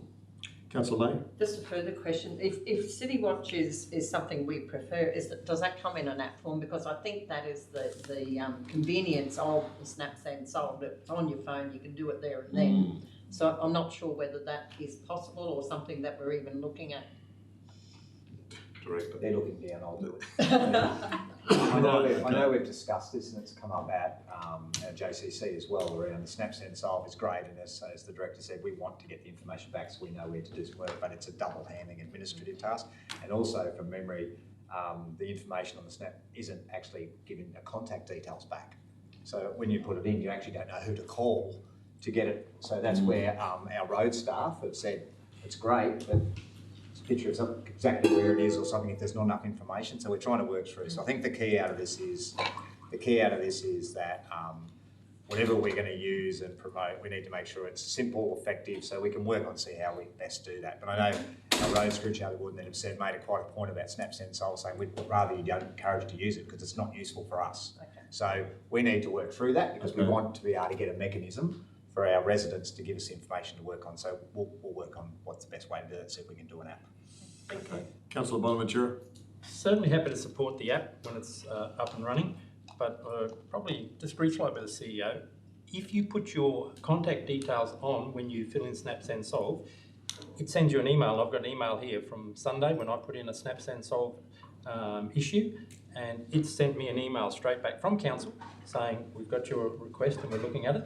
And actually, as I come past today, I noticed they've already marked it out and they're preparing to start work on the issue that I reported. So, yeah, I would be certainly happy if we had our own that went straight through and eliminated that one link, that one piece of work that staff need to do. But in the interim, SnapSend Solve works extremely well. And provided you put your name on there when you, because it is optional to put your name on. That's the problem. And most people don't. Yeah. So that's the issue. Most people are not putting the details. Then we ask whether we can make that mandatory, that they've got to fill out, and that change on old technology is basically not worth it. So that's what's created. So I can't remember the figures that were given to me, but the majority of people don't put the contact details in because it's not mandatory. All right. Further questions? No further questions. Would somebody like to move the report's adoption? Councillor Casey moves, seconded by Councillor Walker. Councillor Casey. Thank you, Your Worship. Seeing it's the last time that I'll be speaking on this report, another great report to the staff. January, December, late December, January, February, always a very interesting time for the outdoor staff with rain, no rain, very, very high humidity, but they have consistently done a fantastic job. And you see a lot of the drains were well cleaned before Christmas. We had very, very little flooding problems when we did have that bit of rain there in January. So, you know, it's great to see that they're out there really doing they are doing the hard yards this time of year. As you know, if you go out to mow your own yard. It's good to see that we have the groins up at St Helens finished. We'll look after them for a month or so, and they're coming in at a time where we do have a cyclone sitting out off the coast. Hopefully it's going down south anyway. But congratulations to the staff, and it's certainly been a pleasure being tied up with that department for several years now. Thank you very much, Councillor Casey. Speaker against? Any other speakers for the motion? Sorry, was there another speaker? No? I'll put the motion. Those in favour? Any against? Motion's carried. Thanks. ECI report on waste for the month of January. CEO. Thank you. Again, I say regularly, very boring report because everything's going well. Safety performance continues to be excellent. You'll notice there was a drop in recycled tonnage to the MRF, but the good news is the product that went out was more, so we can get down on our stockpile. Interestingly, tonnages to Hogan Pocket was down in January, nearly 2,500 tonnes, which is not too dissimilar. Sorry, that's 2,500 tonnes less than last year, so I'm not sure exactly why that is. And you'll notice that our staff continue to work on new options for the utilisation of crushed glass. So something crushed grass. We need something for grass too. Probably like it. Yeah, we'll try with the grass, but yeah, with the glass. So we continue to try to find ways for those products. Thank you very much, CEO. And I see the dump voucher redemption rate is lower than this time last year at 21.5%. So that's an issue, and there's only too much to go in this quarter as well. So, okay. So, are there questions? Councillor May. Just in relation, page 647, in relation to the community organisations that we support through the disposal of waste, I see that a couple there are reaching their quota. I'm just wondering, we've started that process of working with them again to try and manage that in an acceptable manner. I think we have, but CEO. Absolutely, we put that in place for now. Councillor May, we give them regular updates on a monthly basis where they're going, remind them where they're at and where their allocation is, and the allocation is the allocation. Anything after that will be to their account. Okay. So that's been in place now for a while. Further questions, Councillor Mann? Yeah, so page 646, an incident of long-term exposure to chemical. Just wondered what that was about. CEO. I'll give that to the Director. Director. Thank you, Your Worship. Might have to take that one on notice just to chase up and get some more clarification on it, if that's all right, and report back to Council separately on that particular incident. Happy with that, Councillor? Okay, thanks very much, Director. Further questions? Councillor Bonaventura. Your Worship, just on page 654, there's the tonnage into the MRF. It says inbound tonnages are down by 30%, comparison to the same time last year, so that's for January last year. And it says we're seeing the impacts of the Containers for Change scheme. Yeah. I just find that a little difficult to comprehend when we are now, when 12 months ago, CDS was already in operation, had already been in operation for several months. What do the staff base that on? CEO. 30% is a big drop. CEO. All I can say is I think the reference is that some of that 30% is reduced due to the CDS. I'd say that, I only guess, and we can check for you, but the CDS 12 months ago probably wasn't going as great. In terms of tonnages coming in, it was less than it is now. And also note that there's 2,500 tonnes of less product coming in as well, even though that's going to Hogan's pocket. That's probably reflective of how much rubbish has been picked up generally. If you're down on general waste, you're probably down on recycled waste as well. So I think that's probably more reference. Yeah, so I think that's the comment's probably a little bit misleading, Councillor Bonaventura. It's not the 30% just for the containers, it would be a part of that. Thank you. Further questions?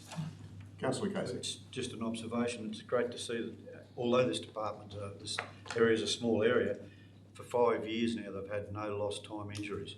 That's a significant milestone there, I think. Very well. Further questions? No further questions. Somebody like to move the report's adoption. Councillor Payton moves, seconded by Councillor Wargo. Councillor Payton. Thank you, Your Worship. As the CEO said, it's great to see the initiative that this group and Regroup are actually doing, like finding alternatives for recycling. The returning glass into concrete has been trialled in several different places. I think up in Townsville they've actually tried it into concrete blocks. So, but it's great to see that our teams, not sitting there, they're looking for places for recycles. Also, 900 tonnes, recycling going to the market.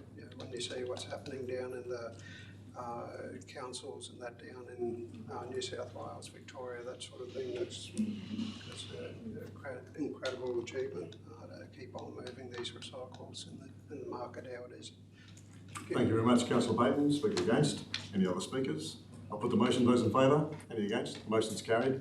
11.5.3 is the ECO report for January for water. CEO. Another department that continues to track very well from a safety point of view.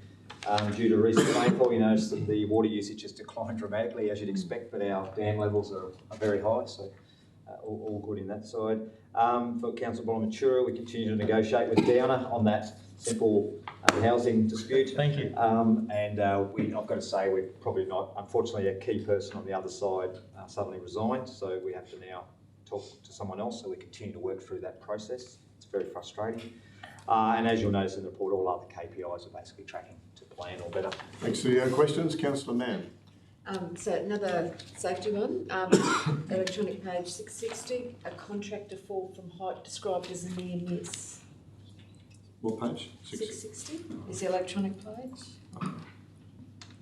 Let's see, From memory, and I can just send it around, so we do have quite a few instances here. Sorry, I don't remember the detail for everyone, Councillor Mann. My memory was he didn't actually fall, it's a near miss, and there was some an open area that had some barricade, but it wasn't to a standard. So again, one of the ones that I think the Director of Capital mentioned, we're reporting ones that didn't happen, but we've picked it up. So I'm pretty sure that's the one that one of our people have picked up, or so on, that a contractor could have fallen and there wasn't adequate controls or barriers in our view. So we've raised that and that's been reported through. I do have one more. certainly, Councillor Mann. So just in relation to electronic page 674, Eaton water hardness is above recommended levels. Just wondered what's contributing to that. See, Yeah, I think it was a question from Councillor Payton last time. So we did have an issue with the bypass, and you remember it was just to remind that plant was never going to bring the hardness down to the same as urban, but we've brought it down significantly. So I'd have to check exactly what the level was, but I would presume it's above. It's not necessarily above, it's above the urban level, but it wouldn't be outside what we thought the plant could do. So I'll clarify for you, but my understanding is the plant hasn't deviated from what it's designed to do. It just, we were never bringing the hardness down. It's the same with the Kamala one. So we're bringing it down from this level to this level, but it's not down to an urban level. further questions? Somebody like to move the report to adoption? Councillor Mann, seconded by Councillor Bonaventura. Councillor Mann. Thank you, Your Worship. Just like to highlight no lost time to injury again for this area, which is really good. Of the 239 work orders raised, there was 86% completed with the nominated timeframe, so that's an excellent result as well. And really pleasing to see the positive feedback from customer service surveys, which are complimenting our staff, and I think that is a credit to the staff as well. 48 new MyH2O registrations. And that makes a total of 15,357 against the target of 15,730. So hopefully we get to that target. It's well on track anyway. And very positive feedback on social media about free water stations that will be available at events. So I think that's really good, and that's something the community keeps asking for as well. Thank you, Councillor Mann. Speaker against? Any other speakers? Councillor Bonaventura. Oh yes, thank you, Your Worship. It was very pleasing to see water consumption down in the valley and in all areas. And we have talked about it many times in this chambers and tried various ways to reduce consumption, and some not so successful. And along comes Mother Nature and bingo, everything drops. So I believe we need to look at education at the type of plants and grass that people grow in their yards to achieve long-term drop in water consumption. So I just compliment staff to look towards that as we move forward. So thank you. Thanks, Councillor Bonaventura. Are there other speakers? No other speakers? I'll put the motion. Those in favour? Any against? Motion's carried. Thank you. 11.5.4 is a petition. This is pretty well self-explanatory. A request for upgrade of narrow strips of division on Marwood Road. We heard the petitioner when he spoke actually to council. Endorsements are fairly well straightforward in the recommendations for the officers. Are there questions? Somebody like to move then the report to adoption? Councillor Payton moves, Councillor Casey seconds. Councillor Payton. Thank you, Your Worship. Yeah, unfortunately we've got a very large road network out there, and there's several roads that come in very much the same sort of thing, narrow bitumen with the swords out there. We do have up to 8 grader crews working out there that get around the network as quick as they can. But unfortunately, it's one of those things that it's got to go on the priority list, and we're continually checking the roads with our scanner to see what conditions they're at. So it'll be where it is.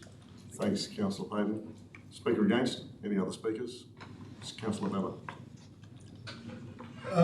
Another hobby horse of mine has been the state of rural roads in our area, and I'm very pleased to see that overall they've improved markedly. The work done by our greater troop crews, where we've actually put on material, we've worked on the crowning of the roads, we worked on the drains beside it, has stood up well, very well, in this latest wet. What I would like to do is actually raise the point that many people think that sealing of a road is the panacea, and it's not. Really, the condition of a road is not only the build, it's the maintenance. And an unmaintained gravel road is often far safer than an unmaintained bitumen road. To a certain extent, we've got to realise that we cannot do what we cannot maintain. And that's an approach we've got to take, not just with roads, with a number of other things. But at this point, I'd particularly like to congratulate our road crews. I'm hoping that we receive this petition and we move towards fixing it, but everything takes time. Thank you. Thanks, Councillor Bella. Other speakers? I'll put the motion then that the officer's recommendation be adopted. Those in favour? Any against? Motion's carried. Thank you. 11.5.5 is a petition for Weshy's swimming hole. CEO, do you want to talk to this? Oh, just real quickly, the good news is we're up to page 683. Particularly for those in the audience, we will get there. So look, just quickly on this one, we turned this one around really quickly. Yeah, we've turned this one around really quickly. We received it manually and we took it officially to receive the January meeting. Like everything in council, nothing's clear cut. We've done a lot of work on this, we believe, and we're recommending that we solve the road problem, so the road aligns with the road reserve. You'll see in there's options around that and an estimate of cost. Just for everyone's knowledge, that doesn't solve automatically the problem that once you get down to that road and get near the swimming hole, at the moment you have to traverse private land. Council, we have to do a lot more work before we understand what the options around that might be, rather than just going in. We don't even know if we could. We need to work through that. So I'm hopeful that if we sort the road out, we talk to the property owners there, we can come up with some sense then to see what we can do. If not, we'll come back with options around, once the road's done, we'll come back to the council today to talk about what our options are around opening that up. This was a complex and also extremely expensive outcome if we wanted to go down the road completely. I think what the officers have presented us today is a pretty good report given what we've faced. Are there questions? Councillor Camp. Mayor, my questions are, given the officer's recommendation is quite detailed and I commend it's a systematic approach. However, just for clarity, the road alignment is $60,600 roughly. Is that correct? Step one. And step two, the estimated total capital cost is $240,000. Or sorry, I'm just going through. That's an estimate. Yeah. So I'm just trying to ascertain. The vote today is embarking upon what total value of operational dollars to provide access to a swimming hole. That's all I want to know. Yeah, thank you, Councillor Cal. I apologise, it's confusing the way we've written it is. So it's quite clear. All we're asking for is around $60,000 to align the road with the road reserve, and then any other options around that, we're just saying we need to go away and have a look at and understand how we fix the problem of once the road is sorted and somebody drives up that road and stops at the moment to get to the specific hole very close, you're traversing across private land. Correct. I think the 240 you mentioned that may have been confusing is a potential that may happen should we have to purchase a large parcel of land to fix that problem. We're not planning to spend that. We're not asking for that. We're hopeful we can come to agreement as we work through the road process on something that's more sensible to that. So you're clear with that? So well, sorry, Mr. Mayor. My question is that motion, that recommendation, if we are to adopt that motion, so I'm comfortable with the road alignment. I'm not comfortable with the next steps of entering into negotiations. Sorry, it talks about. Sorry, Councillor G, could you just, thanks. Once public, so following, undertake negotiations with landowners, etc., in order to undertake simultaneous, that's the road. Following title registration of the proposed simultaneous open and roads, remove the current gate on the road, etc., and re-establish public access to reinstate the road. Fine. Once public road access is established, commence discussions with the landowner impacted with regard to options for establishing legal access to the swimming hole. That's the private landowner at the moment where you currently can't access. Right. Yep, and then investigate options with regard to land tenure for the access in order to restrict possible operational expense and liability impacts on council. That the principal petitioner be. So it's that final point of investigate options with regard to land tenure for the access in order to restrict possible operation expense and liability impacts on council is a very broad brush statement that is not definitive in that we are not granting direction upon this motion or recommendation that is actually interpretative to the officers of the day what is a fair and reasonable restriction of possible operational expense and liability impacts. So that's my concern in the wording of the recommendation is that you've outlined 4 or 5 steps, but that second last step is a little grey and broad as to how far you'll go. So our intent of those, and we might have to change the words, was commence discussions. Doesn't say negotiate. Our intent, and investigate options. Our view was those options will come back to the council of the day. We will not be agreeing anything without coming back. We just want to solve the road problem first and then see if we can find out a sensible way and sensible options to come back to the council of the day. So I'd like to seek to amend that second last and liability impacts on council with future with a future report being, or those options, investigate options, etc., with those options to be tabled back to the council. That's our intent. That was our intent. I'm happy to include that in. Can I just ask? I read the intent as being as it was. There's no money involved in that second last dot point at all. And so any future council will have to actually review what the results of those discussions with the landowner, he might tell us to go away. And so where any future council will have to abide by the expenditure of dollars by approving it around this table. Councillor May. I would probably like to add to that the investigations be undertaken once and if the swimming hole is established, what is the land tenure? What is the public liability? What are the facilities that are going to be required there to form part of that report as well? Because it's not just a matter of opening the road, because as we know, when we provide facilities like that, there is that second flow of requests that come for bins, barbecues, toilets, a whole range of different things that impact on our operational delivery. So can I suggest can I suggest then that in the second last, investigate options with regard to land tenure and other associated matters, which is anything. It's risk and liability, it's everything else. I'm happy to take other words. It's a catch-all for everything else, and that's our intent. I think I've spoken to councillors verbally about this. We have major concerns about a decision on formalising a swimming hole, what that liability and risk is for council, and we need to understand what that is before we make a decision. And it's not just the risk, CEO, it is the ongoing operational costs that we need to take into consideration. Yes, I count risk as costs, sorry. So, Councillor Bonaventura. Your Worship, I'm with you. I don't believe this motion is saying we're doing anything else apart from doing a road realignment and then we're leaving it open from there. We are not doing anything about any swimming hole. That's not in there and I don't like to see it in there. I think all we're doing is doing a road realignment. That's what I think I'm voting for, and I think I'd like to see it stay at that, and then the staff can come back with other options at some stage after. Yeah, I agree. I don't think we should overcomplicate this matter. We are going to rearrange the road, which is all we can do at the moment. And then, you know, the public are going to put pressure on, and there's no doubt about that. But we don't have access to that land. That's a different story, and it's at a later date. It's not. This is only what we need to do now. Somebody else had questions over the side. Councillor G. Through the chair. There's road alignment issues right across the region. Did this one hit a priority list?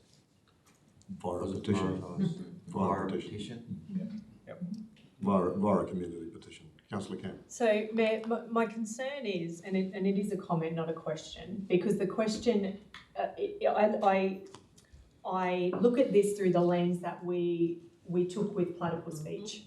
So it's very clear there are certain swimming holes across our region that are actually falling to state government or national park land, and therefore they're accountable for the maintenance, the car parking and the like. Yep. When there are swimming holes, and I've swum at Wishies, and there's a dozen other swimming holes in the Pioneer Valley, and they're fantastic. And over the course of my life, different landowners have chosen when to prohibit or allow the public to use them. And it's quite similar at Marion, down the back, it used to be called the Falls. On a Sunday afternoon, there would be 60 cars there and everyone would swim there. And in one major flutter event, that disappeared. And so my concern is building up community expectation on watering holes and swimming holes that are not public bathing holes, they are not governed by state or national parks, and they become our liability. So while we're dealing with a road reserve, the community are hearing we are preparing to give them a new swimming hole and access, and my concern is building up an expectation like that of Platypus Beach, which has continued to grow, and it's wonderful to see it grow, but it remains a liability and an ongoing cost for council, which we're happy to fund. But my concern is that recommendation is not just about a road reserve, a road realignment, otherwise it would not have those subsequent dot points there. So that's my concern, is just ensuring that what we are adopting today is consistent with what the community expectation is. Yeah, and the reason we put those extra words in is we don't think the first bit actually answers the petition request, which is quite clear about opening up the swimming hole. So the reason we put the extra words, happy to talk about the interpretation of those words. The reason we put them in, Councillor Cam, was we didn't think by just doing the road we were actually answering the petition request, which we tried to do.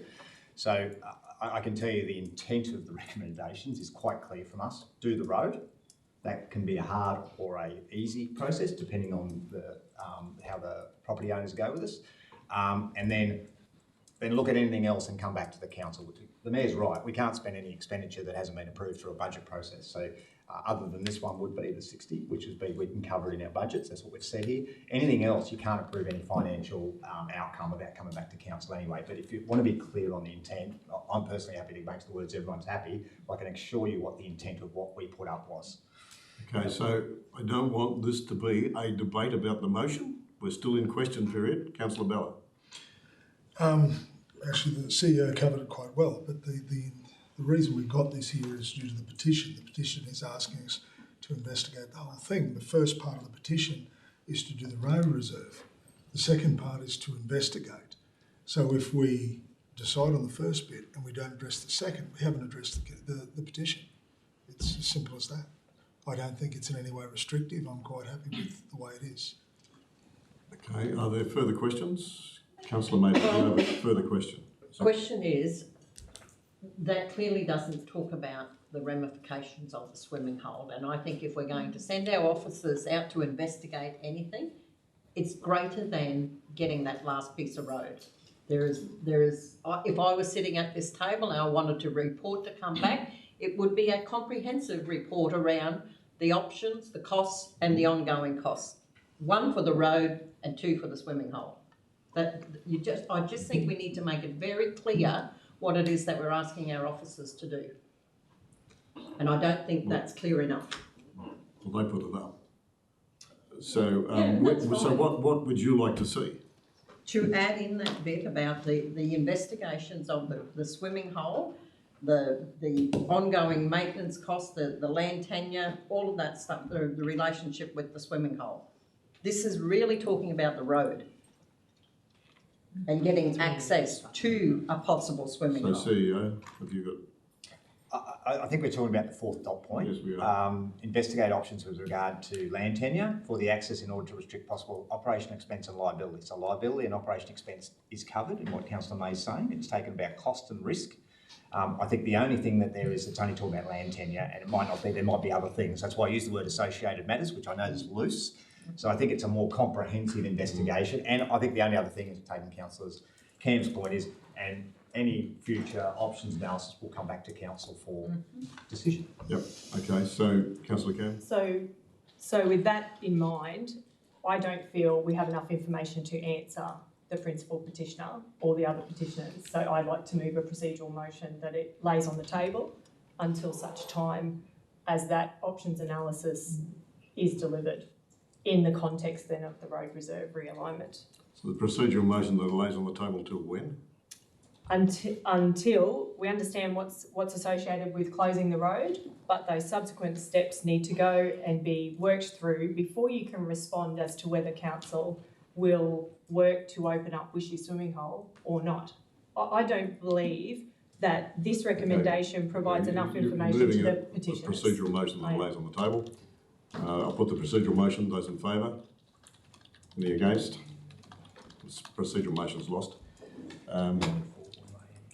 So we're happy to include some of those words. CEO, have we got them? Your Worship, I can vote against. There's a couple of words that we could include. I don't want any words in there, I'm fine. You don't need to put any extra words in. Well, I would like the extra words around that, investigating the cost of the ramifications of opening up the swimming hole as far as the ongoing management is concerned, land tenure, those types of things.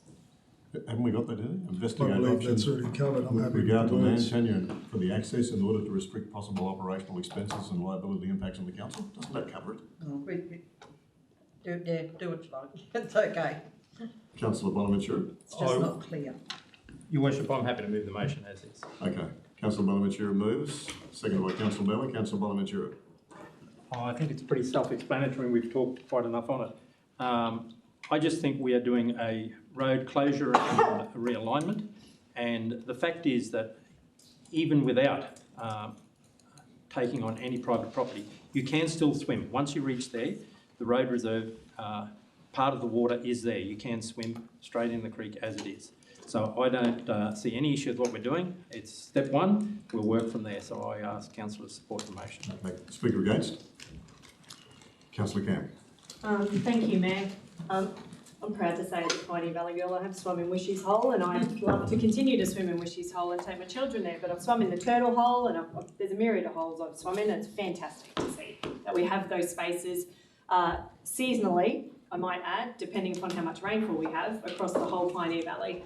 I can't support this motion because I feel that it writes council into a position of significant liability, building up a significant community expectation without any detail sitting behind it.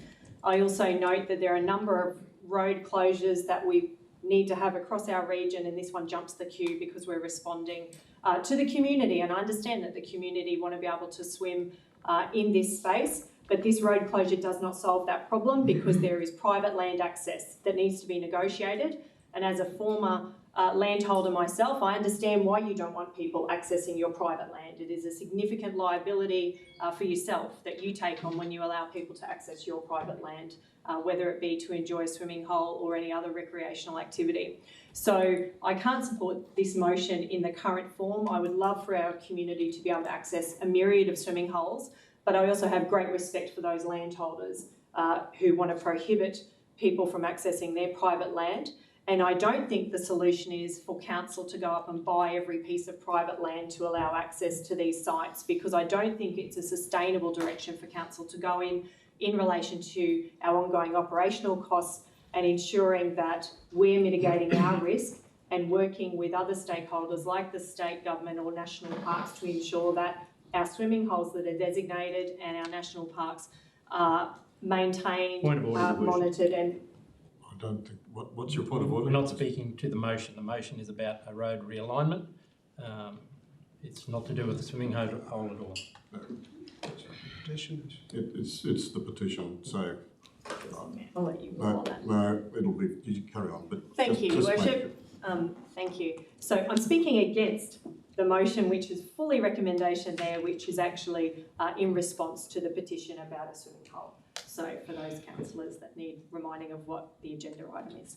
So in closing, I just want all councillors to consider that this recommendation is extremely prescriptive, and you're agreeing to fund $66,000 to close a road without any certainty that this is actually going to give the community the access to the swimming hole that they want. Thank you. Okay, Speaker 4, Councillor Ballard. We're responding to a petition here. There's already a significant public usage of that hole, and I, as a current landholder, understand completely the pressures and the liability you place or you take upon yourself if you allow people there. So in actual fact, the steps we are taking here actually serve to provide a certain amount of indemnity and surety to both parties, both the public and the landholder. I find that the last part of it, with regard to investigating options, is quite clear and open enough that the staff can investigate whatever area they need to come to a satisfactory conclusion. And in actual fact, as that was actually put together by our staff, and I have great faith in them, I think we should place a little bit of trust in this particular thing. So I actually commend the motion. Thanks, Councillor Barrow. Speaker against? Councillor Payton. Speaking against the motion? Yeah, thank you, Worship. Just listening to Councillor Cam's issues that she was saying, it sort of swayed in the way that I was thinking, because the actual reason that this petition is here is, are we going to provide access to Wishy's swimming hole? We haven't actually provided an answer on that, which I do realise what the council officers are doing here is trying to provide the steps to get to there, but we're not actually providing an answer that will solve their petition request at this stage. So that'll be why I'm standing against it. Thank you. Speaker for. Any other speakers? Councillor May, speaking against. Yes, Your Worship, thank you very much. I like Councillor Cam, am not against people swimming in the Pioneer River and associated creeks and water holes. I think it's a good thing for our community. What I am concerned about is the cost to council. What I am concerned about, how is that going to be presented back to council, because it makes no reference to coming back to council for any determination. And I agree with Councillor Payton in saying this does not answer the call of the public around a public swimming hole access. If we wanted to cost out the cost of putting all of our roads back on alignment, we wouldn't have a budget big enough. So unless there's a purpose to actually do these road alignments, it's a waste of council's money. We could better spend that money putting a toilet at Platypus Beach rather than wasting 60 odd grand to place a road back on alignment that may never lead anywhere. So I think the motion that was moved before, or the procedural motion, to lay it on the table and do the full report is probably the better option for myself. I'm not against it, I'm just saying council doesn't have enough information to make an informed decision. Are there other speakers? Speaker for, speaker against? Yes. So I'm not going to repeat what everybody else has said, but I am conscious that around this table everybody interprets things differently, and I don't believe that we did have enough detail in that for everybody to come to the same conclusion. So I agree that we're not solving the original petition issue, and I'll be voting against it. Okay. Any other speakers? Other speakers? I'll put the motion. Those in favour? Those against? The motion. Those against? Payton. The motion is carried. Thank you. Let's move on then. 11.6.1, the Org Services Monthly Review for January. CEO. Thank you, Worship. Safety performance continues to track well internally, with a number of public reported incidents continuing to be quite high. The 2020 apprentice and trainee intake is well underway, with a lot of work being done. We expect a lot of applications for that. You'll notice that the first contact resolution performance for January was well below normal levels, and that was on the basis that we some calls and jobs that came in during the Christmas period have added on to January, so we haven't been able to get onto them as quick. You'll notice that there's approximately 66,000 visitations to our council aquatic and pools in January across all our facilities. And just as a bit of a comment, a lot of work's been undertaken at LCFF to make sure it becomes more robust as we go forward. Questions for the CEO around the Org Services report? Councillor Mann. Support. So, electronic page 706, the review of duress alarms. I just wondered if the review indicated that we have correct measures in place, because that's really important to make sure. What was that page? So 706 in regard to review of juries and CEO. Yeah, no, so there was, this is something that's been looked at regularly, Councillor, and so we just continue to have a look, particularly at our remote areas, make sure it's all comfortable. So, yeah, no, we're quite comfortable that the risk profile we've got, we'll continue to look at it, we'll continue to look at technology to make sure that where we have them is easily reachable and we're protected. So, yeah, we're quite comfortable with the risk profile at the moment. thank you. Further question? Councillor Camp. CEO, I have a question. I know I've given it to you already on notice about the Mackay Arc and the 50-metre pool and the lack of reliability that's occurred in the last fortnight. In particular, we had representatives from the North Queensland cohort that are going to be here in a couple of weeks for a major comp, and for a couple of hours on Sunday, children could not access that pool to test the equipment and timing equipment for that competition. So can you please provide an outline as to what's happening with that infrastructure, and do we have a surety that it's going to be fully functional for the upcoming meet of 400 swimmers coming to our region? Yeah, thank you, Councillor Cam. Yeah, so the few times in the last couple of weeks, the pools are closed under our instructions when the chemical levels go outside the range that's agreed by Public Health. While they may have been in for some time, the application of those rules is very, very strict now, and we get, through the Director and myself, report every time a pool is closed because of that, so that we can then monitor that, and our operators of all our pools have got clear instructions about maintaining those levels. There has been, since the mark's been constructed, a issue with the amount of chemicals required to run some of those pools as per the design. So through the principal contractor and their subcontractor, Auscret, who's done the software for all that, we formally advised them in December that it's not about necessarily the pool's performance, amount of chemicals we're using wasn't what we expected. So they've undertaken software changes and actually some hardware changes around some chemical. As part of that, they also asked us to fully empty some pools in sequence, so you can basically start again from a different baseline, which I'm sure you'd understand. Mm-hmm. So as part of that, the last couple of weeks, that's what's been happening. Mm-hmm. The actual interruption, I can give you the hours. I can assure you that it's an hour here and an hour there. It hasn't been like every day and so on, and never all the pools have been closed at once. Mm-hmm. And unfortunately, on the weekend, when people came to test our new equipment, which will be state-of-the-art touchpads and everything this council approved, it was closed for that hour and a half. So I can assure you that we've spoken to the operator. It's not an issue that we believe there's a fault in the equipment that's going to happen every 5 minutes. We are trying to get on top of the new design and the new software with our contractors, and we've done that deliberately. Rather than waiting to the end of summer, we're trying to get on top of it early. I can give you my assurance that the pools will be fine and extra diligence will be made around that meet. Okay, further questions for the CEOs? So the Org Services Monthly Report, would somebody like to move its adoption, please? Councillor Mann moves, seconded by Councillor Payton. Councillor Mann. Thank you, Worship. So again, no lost time to injury recorded, which is another fantastic result. It was really pleasing to see the amount of people that attended Blue Water Lagoon in January. So really good to see too that we're actually tracking with counters rather than a manual head count. So that's far more important. I think, it just goes to show how much people enjoy the facility, especially when the weather's hot. And the mark also saw good attendance numbers.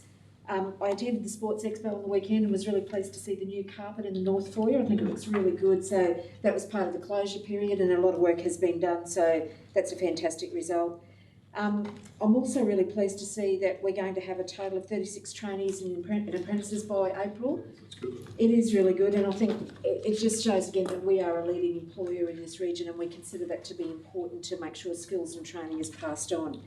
And that benefits us as well, of course. Key activities in financial performance are progressing well. There's a lot of business improvement initiatives happening as well, and that's ongoing. And again, the staff need to be commended for their focus on business improvement, which benefits this whole business. Property services were extremely busy with leasing and property matters, and it just shows the breadth of services that they undertake as well. So another really pleasing report. Thank you very much, Councillor Mann. Speaker against? Any other speakers? I'll put the motion. Those in favour? Any against? The motion's carried. Thank you. 11.6.2, the December 2019 Budget Review. CEO. Thank you. Always great to leave a budget review towards the end of a 900-page Hopefully it's self-explanatory. The operating result has changed slightly, although you see there's a few moves around. I will say we've got a $275 million operating budget, so to move that around and keep it on track, you never get a budget perfectly right, but we've gone out of our way to try to make sure the surplus is basically unchanged. I will say there is some still risk around water revenue. It will be tight this year, but we'll continue to monitor it. And unfortunately, it's good if you don't have too much debt. When you've got some cash, there's not much money in having cash in the bank anymore. I think I'm signing 1.6s and 1.7% rates for our cash. On the capital side, you'll see there's multiple ups and unders and overs, which is not uncommon, particularly this time of year. We also take into account the local government election to make sure we get all things tied up so we can keep all these projects going. 6.57 million of expenditures delayed for future years. I will note that 2 million, that's the animal facility, which was raised by Councillor May. And there was also a shared path clash with TMR of 1.1 million, which is about half of all that, because when we went to do it, TMR has asked us to delay it a while. You'll see there's 830,000 of new projects, with a lot of that due to funding received from TMR and others. There is a few projects I will note that you would have all picked up on. There's a handful of projects in there where the scope was incorrect at the start, which happened about a year or so ago. And after we do tenders, it's higher than that. That's the area we're really trying to focus on with our new processes going forward. So that's not good enough, and they're the ones that we need to work through with our new processes. I'll be confident that'll improve. There is 1.9 million of project savings. It's not all one way, and some projects cancelled. And overall, we're still planning to spend $132 million on capital this financial year. Thank you very much, CEO. Questions for the CEO, Councillor May? The CEO may have answered, I just want to confirm with him. So electronic page 738, where it says there was a number of projects which have the same wording that says insufficient provision for council costs. I just wanted to confirm that's what the CEO was just talking about. CEO. Yeah, thank you, Councillor. That's actually our new capital directorate structure on how we allocate costs across the common group around every project. So for the first year was sort of a part year. You'll probably remember me talk about this, and then this year we're still working it out. We're very clear on what that percentage is, so we allocate across the whole lot, which is part of our reason for doing the capital directorate. What we found is there's some projects that were sort of agreed some time ago. Now we get to the point they didn't have that overhead component put in. It's definitely not an issue for all new projects that have come in recent times. It's for those older ones. And to be fair and reasonable, we need to continue to allocate fairly across the lot. So that's what that issue is. Other questions? Councillor May. Just on page 740, where you talk about the capital budgets being deferred, and you've got IE carryover there. And I've heard the CEO say many times before that there is no carryovers and everything goes back into the bucket and we begin again. I'm just looking for some surety that these projects are not going to fall out of that bucket and never see the light of day. Are you talking about the 2.3? The 6. Okay. Oh, yeah. CEO. Yeah, thank you, Councillor May. We're always going to ally with you. I think when I made that comment some time ago, there was projects that hadn't even been started in the financial year that we committed to council, hadn't been started, and my view is they're gone. We didn't meet our promise, so they're gone. So that I can guarantee you is still the view and the way we're running the business. The carryover is we expected to spend $2 million on the animal facility of cash in 1920. Because we haven't got funding, we're now moving that cash spend into 21-22. With the project is still an approved project because of that reason we haven't got funding. That is one that's carried over automatically because it's an approved project. So we watch now that if projects haven't started or got to the milestones, you will start again. But for these ones here, they're ones that were already on the list. You'll notice there's some Works for Queensland ones, which is, we had that a 2-year program. So I think we agree with you. We agreed to have that $10 million over 2 years. If we can move around and get it done, it's basically a sensible thing to do. So I can assure you that the discipline of... Just checking on you. Yeah, I can assure you that discipline's still there. Thank you, Councillor May. Further questions, Councillor Walker? The Moranti liquid upstream, is that on target, on finish date, or falling behind? CEO. Yeah, thank you, Councillor Walker. You notice there's a little bit of a request there, around 125,000 out of a 14 point something million, so it's quite low percentage that we've agreed. I think the contractors, I need to be careful, we're in negotiations with that contractor, but the contractor's probably starting to talk about they'd like a bit more time. Our line is there was a contract signed for that time that had wet weather and so on in, so we're in that normal project cycle of discussing with the relevant party of where we are around that. You will there's a little bit of carryover time, but that's not something that's more around retention money, timing and things like that. So at the moment, I'll be honest, I don't think it's going to be exactly the date, but I don't think it's going to be a drift that's significant, but we are having some challenging conversations at the moment with the principal contractor. Councillor Cam. Just to ask, if I recall, that also at the upfront took a longer period of time than what they were contracted. This is as well. It was late to start, is that correct? Yeah. I think we had some issues that you recall. It wasn't necessarily the contract. We had some issues once we ordered the tender, Councillor Cam, where we were having some key discussions with that successful tenderer about the conditions of the tender, and that did hold it up a couple of months. I wouldn't say a couple of months. It held it up, and then once we've been going, it's been fine in terms of that program. But so these are just new ones. Further questions? Councillor Bonaventura. The Hospital Bridge fishing platform, 182,000. That's just an extra for bed or for. It was because of it was because when they went to put the piers down, I think I mentioned this to you offline. So when they went to put the bid down, they reached conditions that weren't as per agreed, as per the GO, which is not uncommon when you go into the water. You might say, why are we asking that now? Because originally when it came up and the variation came in, we thought we could possibly hold it within our budget. What we've found now is we can't hold it. We couldn't hold that level of expenditure. It's a fair claim. It's a claim that we're happy with. We tried to see if we could make it fit, Councillor, but we're now saying we can't make that fit to the budget. No further questions? So we're continuing to forecast a surplus of around about $150,000, so it's tight.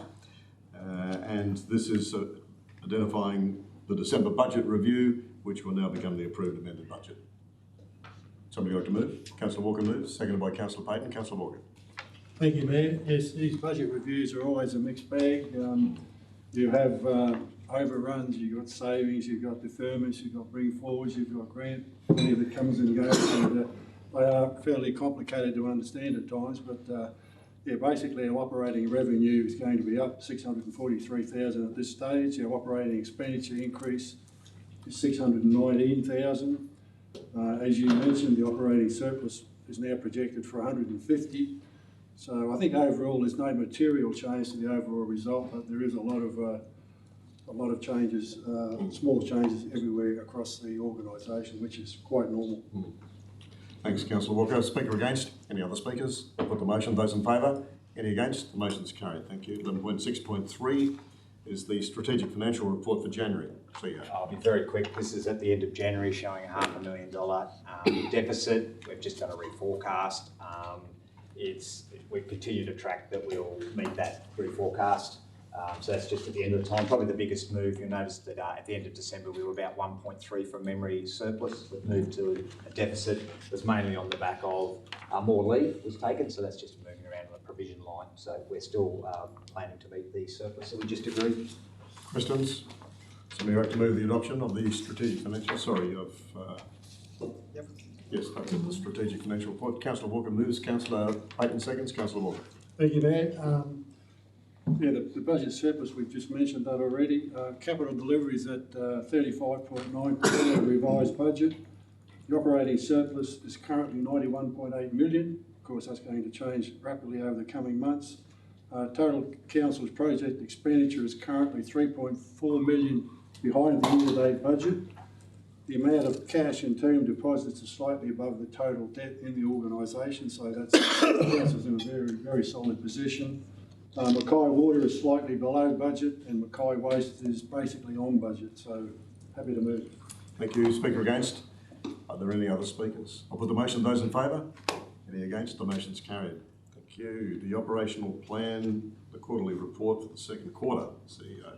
I'll just pretty well do the summary that was asked for some time ago, if I can forget, which makes it really easy. So after the second quarter, there were 60 of the 90 actions on target, 11 are complete, 11 that do not require us to tell you anything. And this equates to about 91% of all actions. Of the 8 actions that are below target midway through the year, there's only one of those expected not to be fully complete by the 30th of June. We think that'll be done in August. So there's a few under that we'll believe we'll meet them. Thanks, CEO. Questions for the CEO?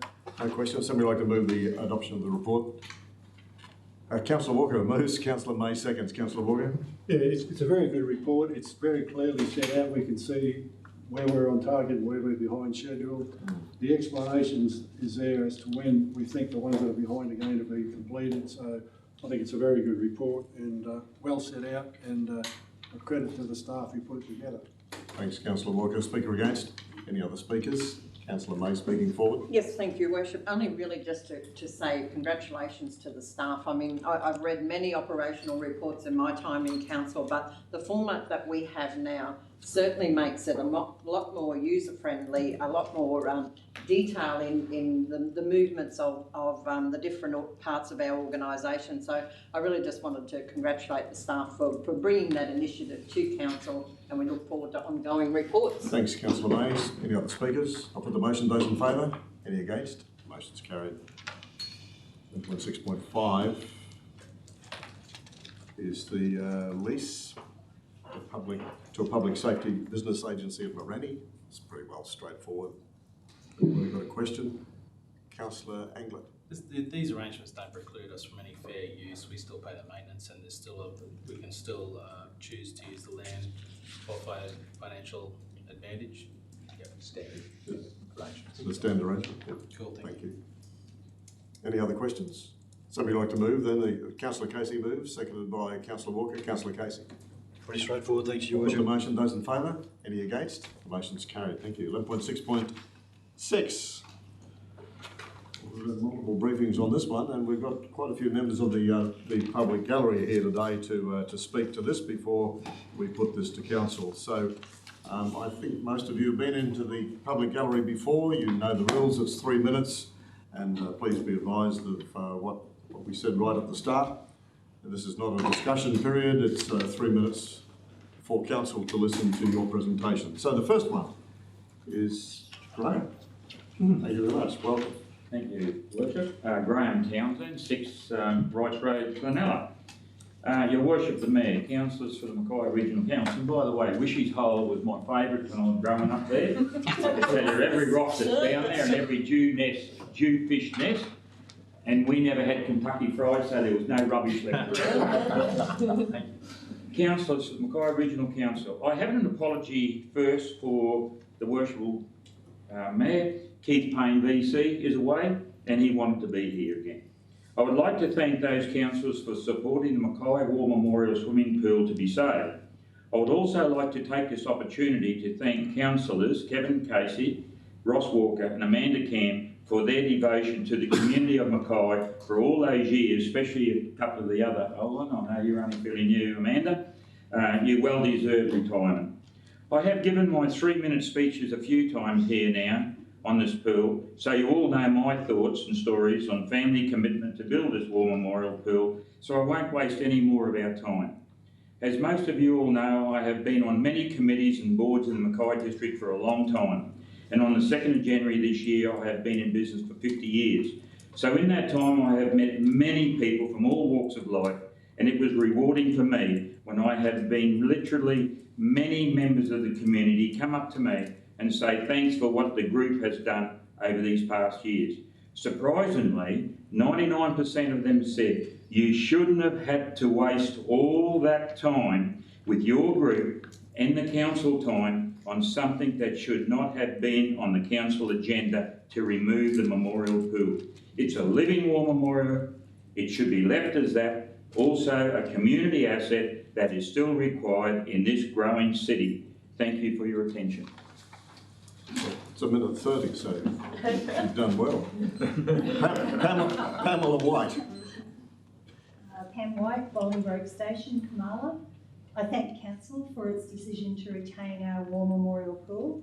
Particular thanks to councillors who voted because of the valuable community asset it is, and out of respect for the whole site, is a war memorial. To those councillors who did not vote for retention, I hope you will be convinced of the contribution it makes to the social fabric, urban ambience and historical significance of Mackay region before local government elections. The War Memorial Pool Committee Action Group will be asking one yes or no question of candidates. Will you vote in council to retain, refurbish and further develop the pool? I've been investigating pools in Queensland and will share exciting information about activities to encourage more diverse use of our pool. Firstly, some history. Spring Hill Bars opened in 1886, was heritage listed in 1992 and is on the list of must-do things in Brisbane. Let's return our pool to the must-do list in Mackay. Fortitude Valley Pool opened in 1925, boasts an espresso cart and on-site massage therapist. These pools have never been rebuilt because, like our pool, they have been proven structurally sound, so there is no use-by date. Centenary Pool opened in 1959, and as a young swimmer I watched it filling with water. Heritage listed in 1996, it includes a gym and medical suites. You all know the three more memorial pools in Townsville. The magnificent Tobruk Pool in Cairns is the best I've seen, with 50, 25 metre and therapy pools, toddler splash area, flow rider, 2 function rooms, cafe and retail shop. Mission Beach Pool Complex has a restaurant, massage, physiotherapy, shaded barbecue areas and art gallery. An art gallery. A gym will be constructed soon. The Daily Mercury of 10/11/17 advised Whitsunday Council was adding Proserpine and Bowen pools to their list of free pools, along with Airlie Beach Lagoon, Bowen Water Park and Collinsville Pool. I'm not suggesting free pool entry, but Whitsunday Council considers it worthwhile. Ayr and Gordonvale pools have been refurbished with local input. Queensland pools are irreplaceable community assets. Mackay's pool, refurbished showgrounds and upgraded intersection really tell people they've arrived in Mackay. Swimming is integral to the Australian experience. Let's work to make our memorial pool a memorable one too. Thank you. Thank you very much, Pam. You practiced that was right on 3 minutes. Well done. We got used to it. Jane Conlon. I'll be right out. I need a swimming pool. Your worship and councillors, I would like to thank you for your support and understanding of the importance of our memorial swim centre to us and to Mackay. As it's already been stated, it's a living memorial to remember the sacrifices of those during the World Wars. I find memorial more user-friendly to swim in for several reasons. The staff at Belgravia have been wonderful. They're very friendly and they offer assistance even without asking for it. The pool itself has steps and a hoist chair for those unable to access by the stairs. And the bottom surface of the pool, being cement, is not slippery, and you can hurt yourself slipping in a pool. So you can exercise as well as swim in the pools. I've swum in this pool for the last 29 years, and I hope I have another 25 years left swimming it. So please save it. Thank you, Mrs. Conlon. Darby Munro. Your Worship, the Mayor, and the councillors from Mackay Regional Council, my name is Darby Munro and I live at Cullowall. May I say thank you to all the councillors who supported us in saving the Mackay War Memorial Swimming Pool. I know we've had some discussions with you, fellow councillors, over time, and most of you have been in favour of saving the pool. Some of you have not. But the biggest thanks must come from the 16,759 residents in Mackay in 1961 and many of the cane farmers who all scrimped and saved and donated $44,000 towards building Mackay War Memorial Swimming Pool. And a very special thanks must come from all the servicemen who died defending our freedom. As you know, the pool was built for two reasons. One, it's a living war memorial for the people of Mackay district who volunteered to fight in the First and the Second World War to protect our freedom. And secondly, so that this living war memorial could be used as a regular place, as a place for a safe place for people of all ages to learn to swim and exercise safely without the fear of shark attacks in the creeks. We know the pool was built in a perfect location.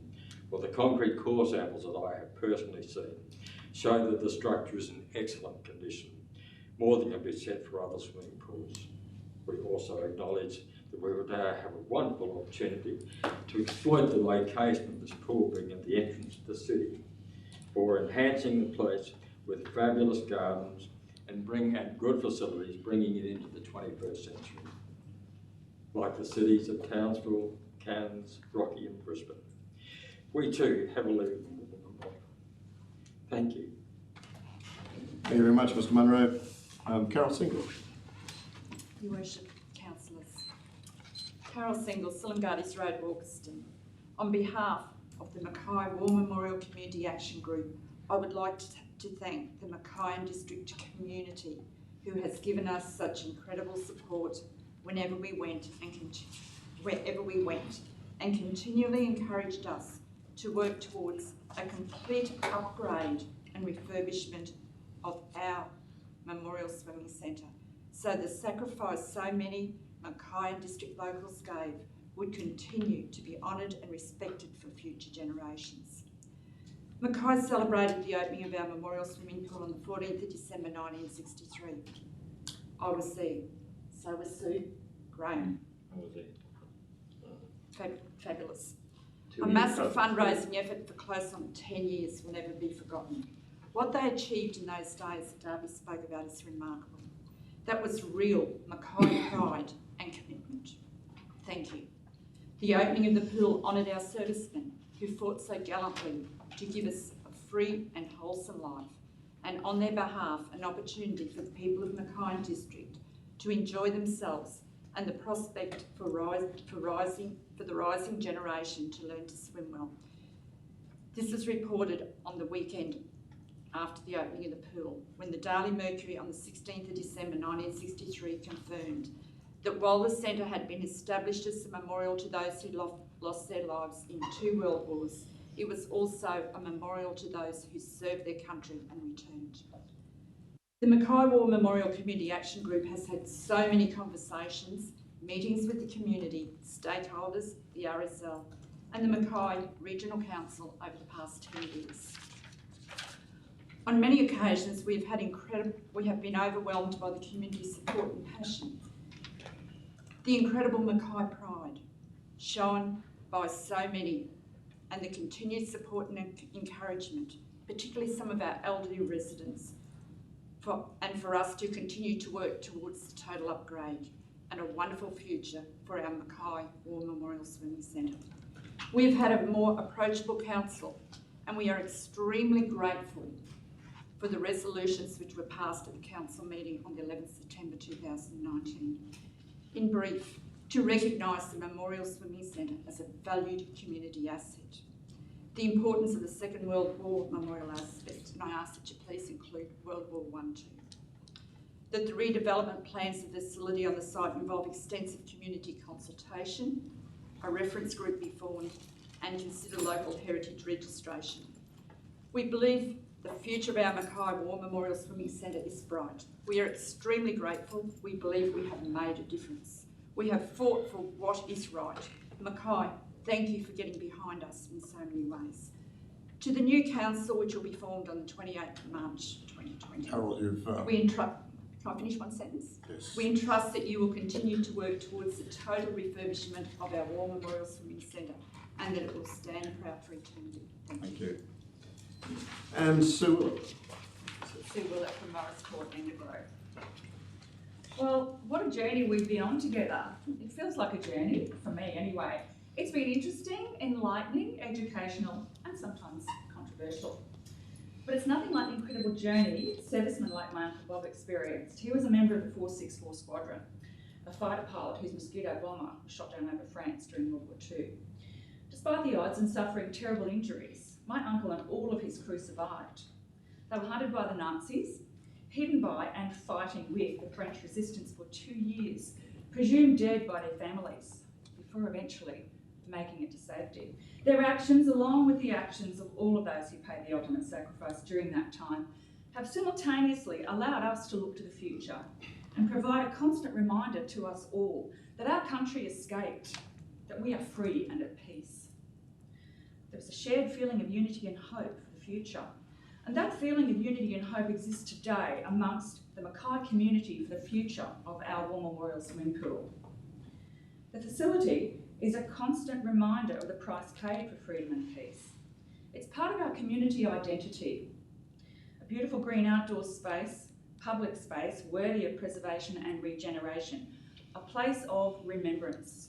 I personally look forward to participating as a member of the Memorial Swimming Centre Community Reference Group with the aim of developing long-term strategies that will enable this living war memorial to be refurbished and redeveloped into a state-of-the-art facility and a major attraction to our city, reimagining and reinventing it as a creative, inspiring place, not just a pond in a park, where the love of swimming is the main focus, but where there are many secondary spin-offs focusing on health and well-being, with consideration being given for the surrounding environment. It is my hope for the future of the Memorial Swimming Centre site that through consultation now, the Community Reference Group can successfully contribute towards effective and sustainable aquatic outcomes for this valuable public asset, which will ultimately reflect the current and future needs of our community. And thank you to those councillors that have supported all along the continuance of this facility remaining in our city. Thank you very much. Thank you very much, Sue. There's nobody else registered to speak on this agenda item. We've got them all. Thank you very much. So, councillors, once again, this is one that we've had multiple briefings on, and a huge amount of discussion. Are there questions over this particular report? No questions on the particular report? Would somebody like to move? Then it's adoption. Councillor Cam moves, Councillor May seconds. Councillor Cam. Thank you, Mayor. I think we've achieved what the two previous councils before us have not been able to achieve, which is the adoption of an aquatic strategy. So while this report outlines that this vision for the next 15 years is adopted today and has been developed today, in fact, we know through the briefing process this has been backwards and forwards between many councils over time. So I do commend, albeit that we may have had debate and discussion and difference of opinion, that this council has been able to progress forward and give clear direction to our officers, but also take into account the community's ever-changing demands through growth and what this strategy outlines. And what this strategy does outline is some clear direction, and I congratulate the War Memorial Pool Action Group, their leadership, the broader community that have also made their voice heard in that the War Memorial facility that we have is something that is valued, it's to be treasured, and we look forward to seeing the Community Reference Group work in collaboration with council, those councillors who will be appointed to that group, as well as council officers, to redefine and reimagine what the future of that pool can be for our next generation. It also outlines the need for an aquatic facility in the Northern Beaches, our highest growth centre currently, and in addition some key investments that need to be made across our region in relation to splash pads and other aquatic infrastructure in our beach and coastal areas, as well as the heating of the Morani pool as well. So we see a significant investment that will come and flow on from the implementation of this strategy for a future council that will be spread more broadly across our region. And ultimately, the goal of this strategy is to get greater participation. We want our young people swimming, we want people of all ages swimming, we want our facilities to be as utilised and maximised as we can. We've produced some amazing swimmers across our region and some amazing talent in coaching across our region, notwithstanding the very talented Pat Wright, who's also championed this pool as well, when she even has her own private commercial pool. So it's just fantastic to see that the whole community has come together to identify and with a very loud voice what is important to them, and I think this strategy then reflects the direction that the community is setting for us. Thank you, Councillor Cam. Speaker against? Are there any other speakers? Councillor G speaking for. Yes, Mr Mayor. Great report, strategy. I think it identifies the current gaps and it gives direction for the future. That's two of the key things we're looking for, and I think it covers it well. Thank you very much. Other speakers? Councillor Ballard. Mr Jump there, I'm speaking against the strategy in that we spent $60,000 on an independent report, and then when the report came, we changed it that much that a reputable company such as Odium refused to put their name to it. And I find that interesting when the Deputy Mayor moved a motion for an independent report on the need for more industrial land. Is that yet another report that if it comes back not saying what we wish, will we actually completely ignore that report or try and change it to suit ourselves? It appears to me that we've basically doctor shopped. We've gone to a doctor, we've asked him for a diagnosis, and when we didn't like it, we just made up our own. What worries me is the elements of change in this report will slow down the provision of facilities on the northern beaches. I once again may remind everyone that I spent nearly 30 years working in rehab, so I do have a relatively strong grasp, much as that was by Fighting Veteran Affairs or DVA on behalf of veterans. I also undertook the fight against the defacing, that defamatory artwork in there. So from my point of view, the reason I'm against this is one, we are saddling a new council with a subjective strategy, not an objective. It's not based on fact, it's based on whim. And I think that if that's what we were going to do, the right thing would be to wait until the new council was formed. Thank you. Speaker 4. Councillor May. Thank you very much, Your Worship.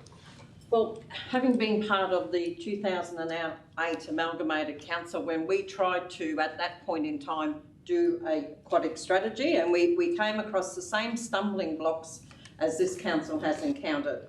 Previous council and prior to this term, again, could not find their way through to be able to get to the point where we've actually got a very comprehensive aquatic strategy that is taking into account the 41 communities that our council needs to service in the Mackay Regional Council area.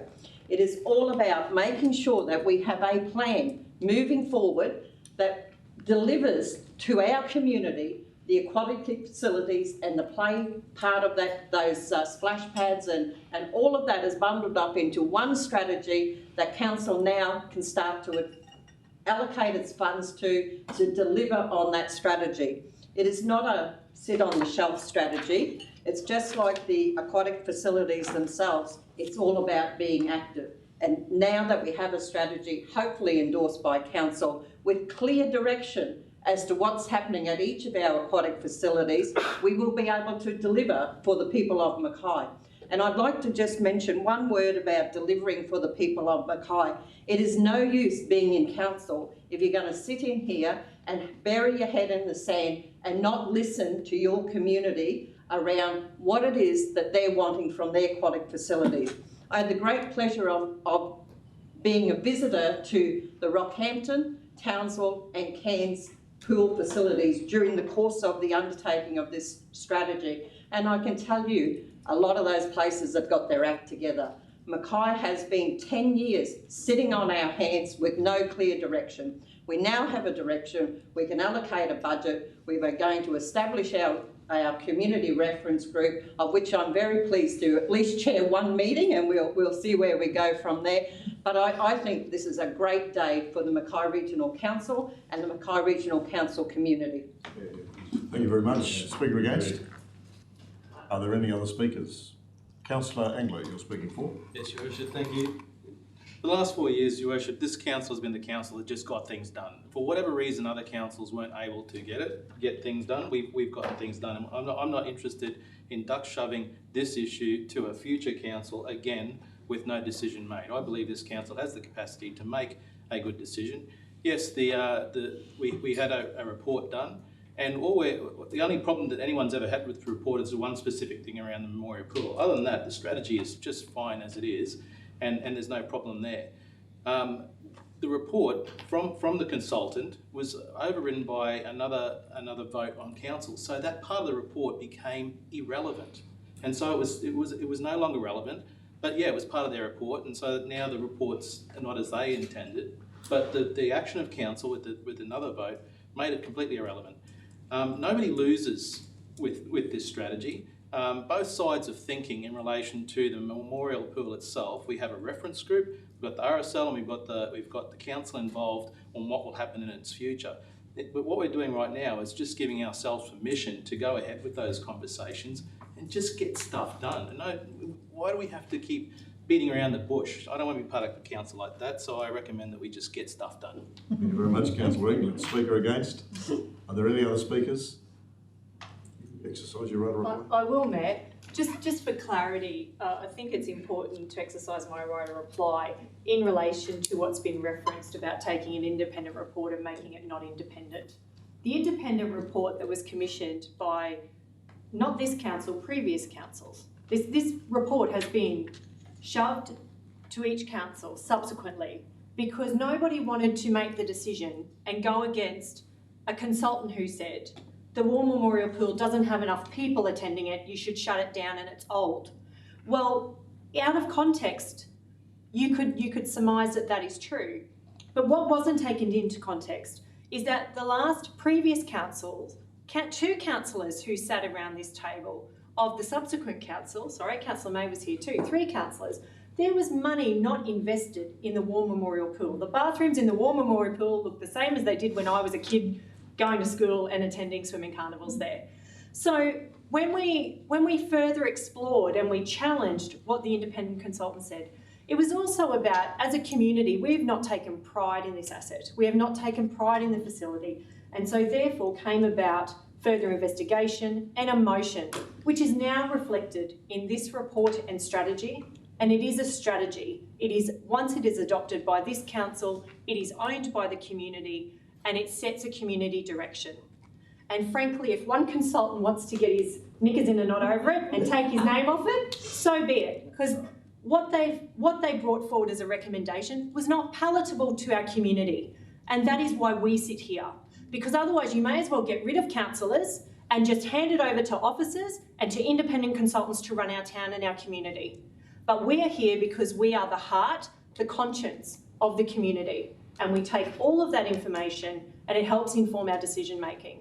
And we do the best that we can with that. And 9 times out of 10, we just go with the majority because that's how democracy works. So with that, I am proud to have been part of the community consultation, the real consultation that happened throughout this aquatic strategy. And that was listening to the hearts and minds of our community. Not listening to a consultant that we paid 60 grand to who just wanted to shut a pool because it was old and run down. Because if regional communities and rural communities listen to consultants, we wouldn't have a community in rural and regional Australia. That's the truth. So I commend this report and I congratulate the work of officers because it's been a decade in the making.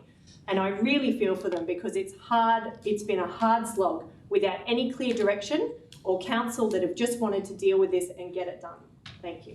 Thank you very much, Councillor Cam. I'll put the motion then to adopt the Mackay Regional Aquatic Strategy. Those in favour? Those against? 3 against. Is there only 3 against? Okay, the motion is carried. And congratulations, we have an aquatic strategy adopted. Well done. Fantastic. Well done. Okay, let's move on then. Receipt of petitions, there's none. There's no tenders. There's no considerations of notified motions. We have a public participation right now with 3 registered from the public gallery today. Yep. Okay, so Glenn, where are you? Right there. Mr. Mayor, councillors, my name is Andrew McCarthy and I refer to Boundary Road and Jack Conant Drive. That's the exit from Mackay Airport. Since the lights can function on Milton Street and Boundary Road, the line marking outside the exit has changed. It's dangerous, confusing, and even laughable. There's that much contradiction. When you exit the airport, it's a T-junction. The sign is still in the airport land at present. The giveaway sign from the airport was removed and placed on the southern side of Boundary Road. Then the line marking indicates that that giveaway sign, the person must turn as though they're going to enter the airport, and they stop in the middle of the road, directly in line with the traffic travelling east on Boundary Road. Now you can have 3 vehicles sitting there, all facing each other, within 2 metres of each other, and no one knows what to do. Because the giveaway sign's there, there's a continuous line from the airport, which indicates that they have right of way to come out of it, but the other people travelling east are on a T-junction, which gives them the right to travel through. Now, I use that road 4 times a day, and I've come up with the conclusion, to increase my safety, I use the driver's right-hand indicator to go straight down on Boundary Road. I've been told by several people that there is different road rules. Even a driving instructor said to me, he said, you take your pick and good luck. Because they all contradict each other. And anyone can go and see it, just so silly. Thank you. Thank you very much, Glenn. Right. Doug Peterson, thank you very much. I think you know the drill, Doug, 3 minutes. Thank you, Mayor. My 3 minutes starts now. Hang on, Doug. Synchronise. I wasn't coming this morning, but until I see the agenda. But before I start, I hope some councillors and potential councillors go down to Mackay Esplanade at 8 o'clock at night and see the problem we have down there with lighting. There are better lights available. I invite you to look at Barrow Island on the internet, who've been through it. Sodium vapour lights are there. Because of the occasion, I noticed in the paper there was a Shandy Blackburn memorial notice in the last week or so. We don't want that at the occasion. Going on to, it's very topical today, tree vandalism. Your approach isn't working, obviously. And I don't think the damage will stop till the end of Kingdom Come if you keep going the same way. Because you don't see it, unless someone lives on the beach road. The community's been unable to discuss that matter for 10 years, so it's your problem. Education never achieves its aims, but it's never happens either. It hasn't happened with this, it didn't happen with their closure.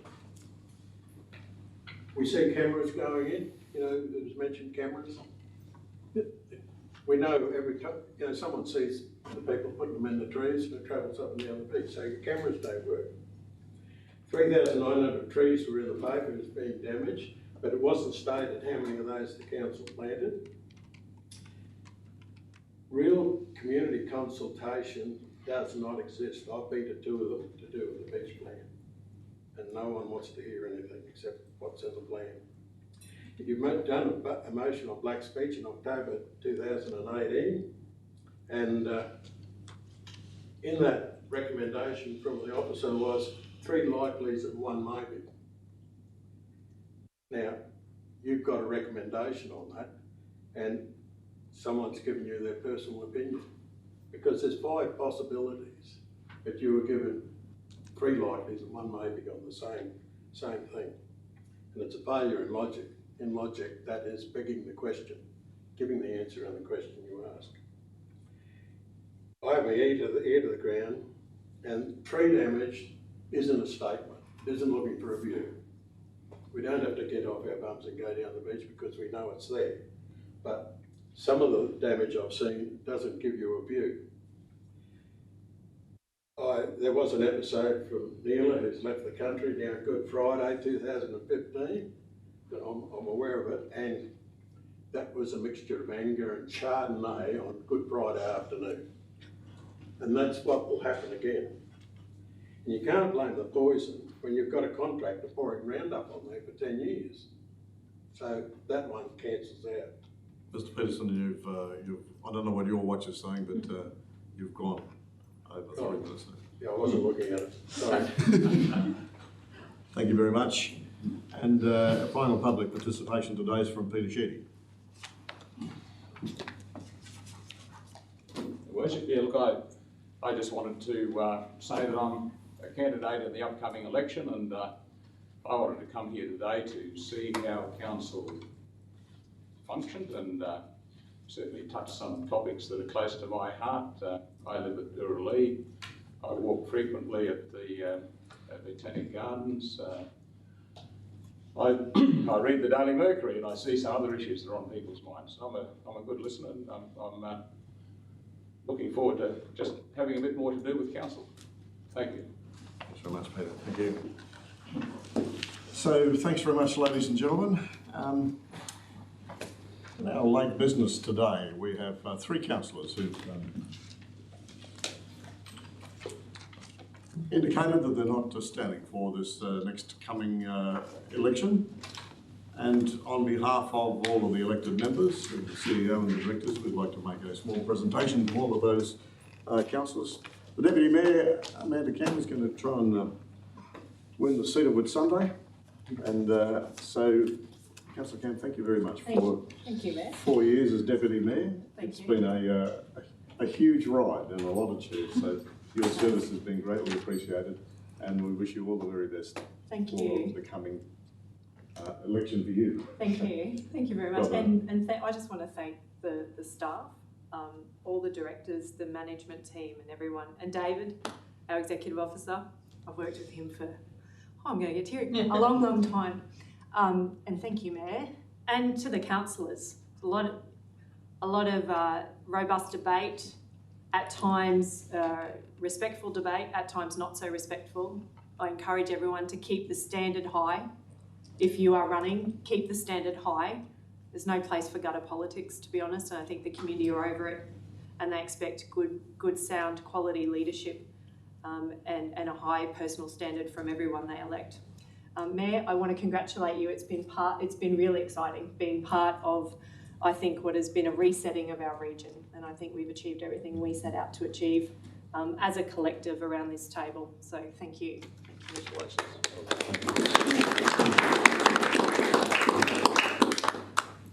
So when the next poll is declared, Councillor Walker will have 9 years and 4 months chalked up. So not quite the 10, but that's a substantial effort, and congratulations, Ross. You've been a great contributor to this council over successive councils, and I don't know what you're doing in your retirement, but no doubt it's going to be a little bit of travelling and a lot of family. So on behalf of all of the elected members and the CEO and the directors, thanks for your service to the entire region, and good luck with what the next phase of your life holds. Thank you very much, Mayor. Yes, I'd like to basically thank all the councillors that I've worked with over the 3 terms. It has been a good ride, an enjoyable ride. I certainly want to say that I've always believed I've stuck to my guns. I've tried to make what I believe is the best decision for all ratepayers, and I believe I've done that. I want to thank all the staff and employees in the organisation I've worked with over the 9 years. We've got some fantastic staff in the organisation, and I can assure the ratepayers of Mackay that we are in good hands. Likewise with the councillors, I've enjoyed working with you all. We've had our disagreements, but I think we've done that in quite a respectful way. For those of you restanding, I hope you achieve what you want to achieve. I wish you well in the election. For those of you who are not standing, all the best in your future endeavours, and I hope your plans work out as you hope they will. I'm going to spend a bit more time taking it a bit easier, and there's a number of things that I've got sort of planned, and hopefully they'll all work out. And finally, I want to to say that it's been a privilege and an honour to be a councillor on this council, and I've got a lot of fond memories that I'm going to take away with me forevermore. So thank you.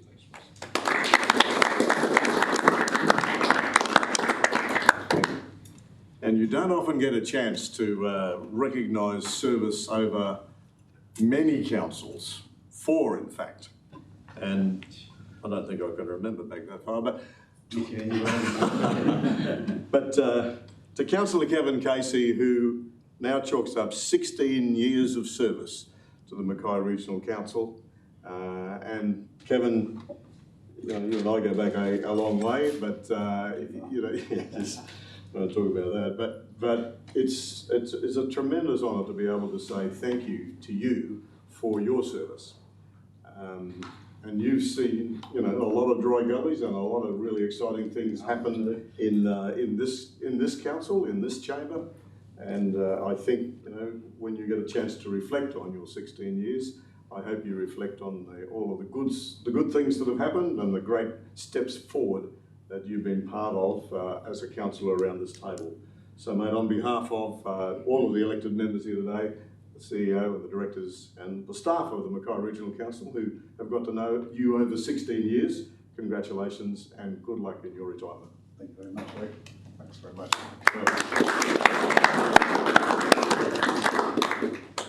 4 terms, 4 mayors, 6 CEOs, 27 councillors and countless directors. It has been an honour and a privilege to serve the community of Mackay. I've enjoyed it. As Greg said, we've been up some gullies. Some of them been pretty long, pretty rocky, but the idea of it all is you come here to be a servant of the people. You don't just tell people what to do, and you've got to listen to the people, and that's what I think I can do. I can talk to anybody, sometimes too much, people say, but anyway, thank you very much for the support you've given me over these last 16 years. My fellow councillors, as Amanda and Ross have both said, we get in here, we debate it, we don't always agree, but we've got to put the points forward and we come out with the best solutions that we possibly can. Probably some people I should thank, my wife Tricia, who has to put up with me, but she's done that for 42 years, so I think I'm right. And she has been a backbone behind my campaigns and everything I do. She's supported me the whole way. My family, my own family, and my bigger family, the Caseys, and other ones over there, have supported me over this many, many years. So thank you very much. Like Ross, I want to say to any of you that are going for re-election again, good luck. Hope your campaigns go well. It's going to be quite hilarious to be not actually doing a campaign this time, because that was my first campaign in 2000. But I'll quit with 4 wins out of 5 starts. So thank you very much.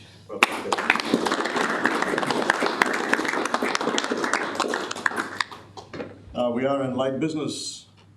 Are there any items of late business? Councillor Ballard. I'd like to take this opportunity, the last meeting of this term, to give a little bit of thanks, a whole lot of thanks to staff. And I hope the loyalty you guys have shown me as a councillor, you saw returned on various occasions. I think I've pretty much backed up what you've said when I thought it was right, and I think it's been right a lot of the time, guys. I suppose the thanks now has got to be directed at my cubicle mate and Ross Walker over here for their help, the retiring councillors. During previous council election, I said some things through lack of knowledge that weren't right and these guys didn't deserve.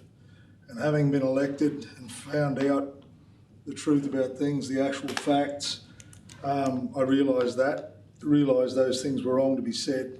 And I apologise not just to these two, but a number of the other previous councils. The equanimity and grace that these two accepted that apology and made no demands was probably the first brick of what I call a brick of respect in a whole wall of respect that I have for these guys. I don't necessarily go out to make friends with everyone. I go out to earn their respect and to gain respect from people. Respect is like a wall, and friendship is basically like an ivy, and an ivy without a wall has no shape, no form. And over time, once the wall was built, the friendship grew. They provided me with support, advice, censure, and leadership, to be honest, as well as critical comment and thoughts that I've had. For those things, I can't thank them enough. And for everything they've done, I'll always owe them a debt of gratitude. And to be honest, I'll be forever in your debt and your service. And thank you very much. Thanks, Councillor Balla. We're still in late business. Any further late business? Councillor May. Thank you very much, Your Worship. I just really wanted, given it's the last council meeting, just really wanted to reflect on some of the achievements of this council. It's been a great 4 years, and people know that I've been around for a little while and have worked on a number of different councils under a number of different mayors over that period of time. And just, I think, to Craig, David, all of the directors and all of the staff, we wouldn't be able to do our jobs without such great support and the following up of a whole pile of information to make it easier for us to make informed decisions when we get to this table. So I will forever be thankful for the work that goes on behind the scenes that the general public does not get to see on a daily basis, but they do a great job. I think some of the achievements that this council has managed to do, we came in with a solid agenda of resetting Mackay. And I think if we look internally, there's a few things that really draw out for me. The asset management was always been a pet thing of mine, I suppose, and I think what this council's done with asset management in the 4 years has been an absolute step in the right direction. We are building that platform onto which the whole organisation goes forward. And the asset management owner and responsibility across the organisation now is a credit to all of the staff for taking that on board, and change is never easy, taking that on board and running with it. So I think that's a great achievement. The establishment of the Capital Delivery Directorate was another key initiative that this council took to, as my fellow councillor Inglet said, get stuff done. Because that's what we needed to do. We had a capital program that was being delivered in a piecemeal part of relate way, and now we're up to 93–95% of that program being delivered on a yearly basis. So I think that's fantastic. The other really big highlight for me is to have been able to bring our shared services back into the fold under Mackay Regional Council employees. Those people in that department do an absolutely tremendous job in interfacing with the community, whole range of backup services that go with that as well. And I do believe that the staff have never been happier, and the performance of the staff has maintained at that high level. So it's absolutely fantastic. The other good thing I think about this council is we actually increased our rural road spending from $3.5 million to $6.5 million. So I think that is why we don't get complaints about too many rural roads anymore. We are systematically working our way through them, rebuilding them and making sure that they are valuable assets to our rural communities.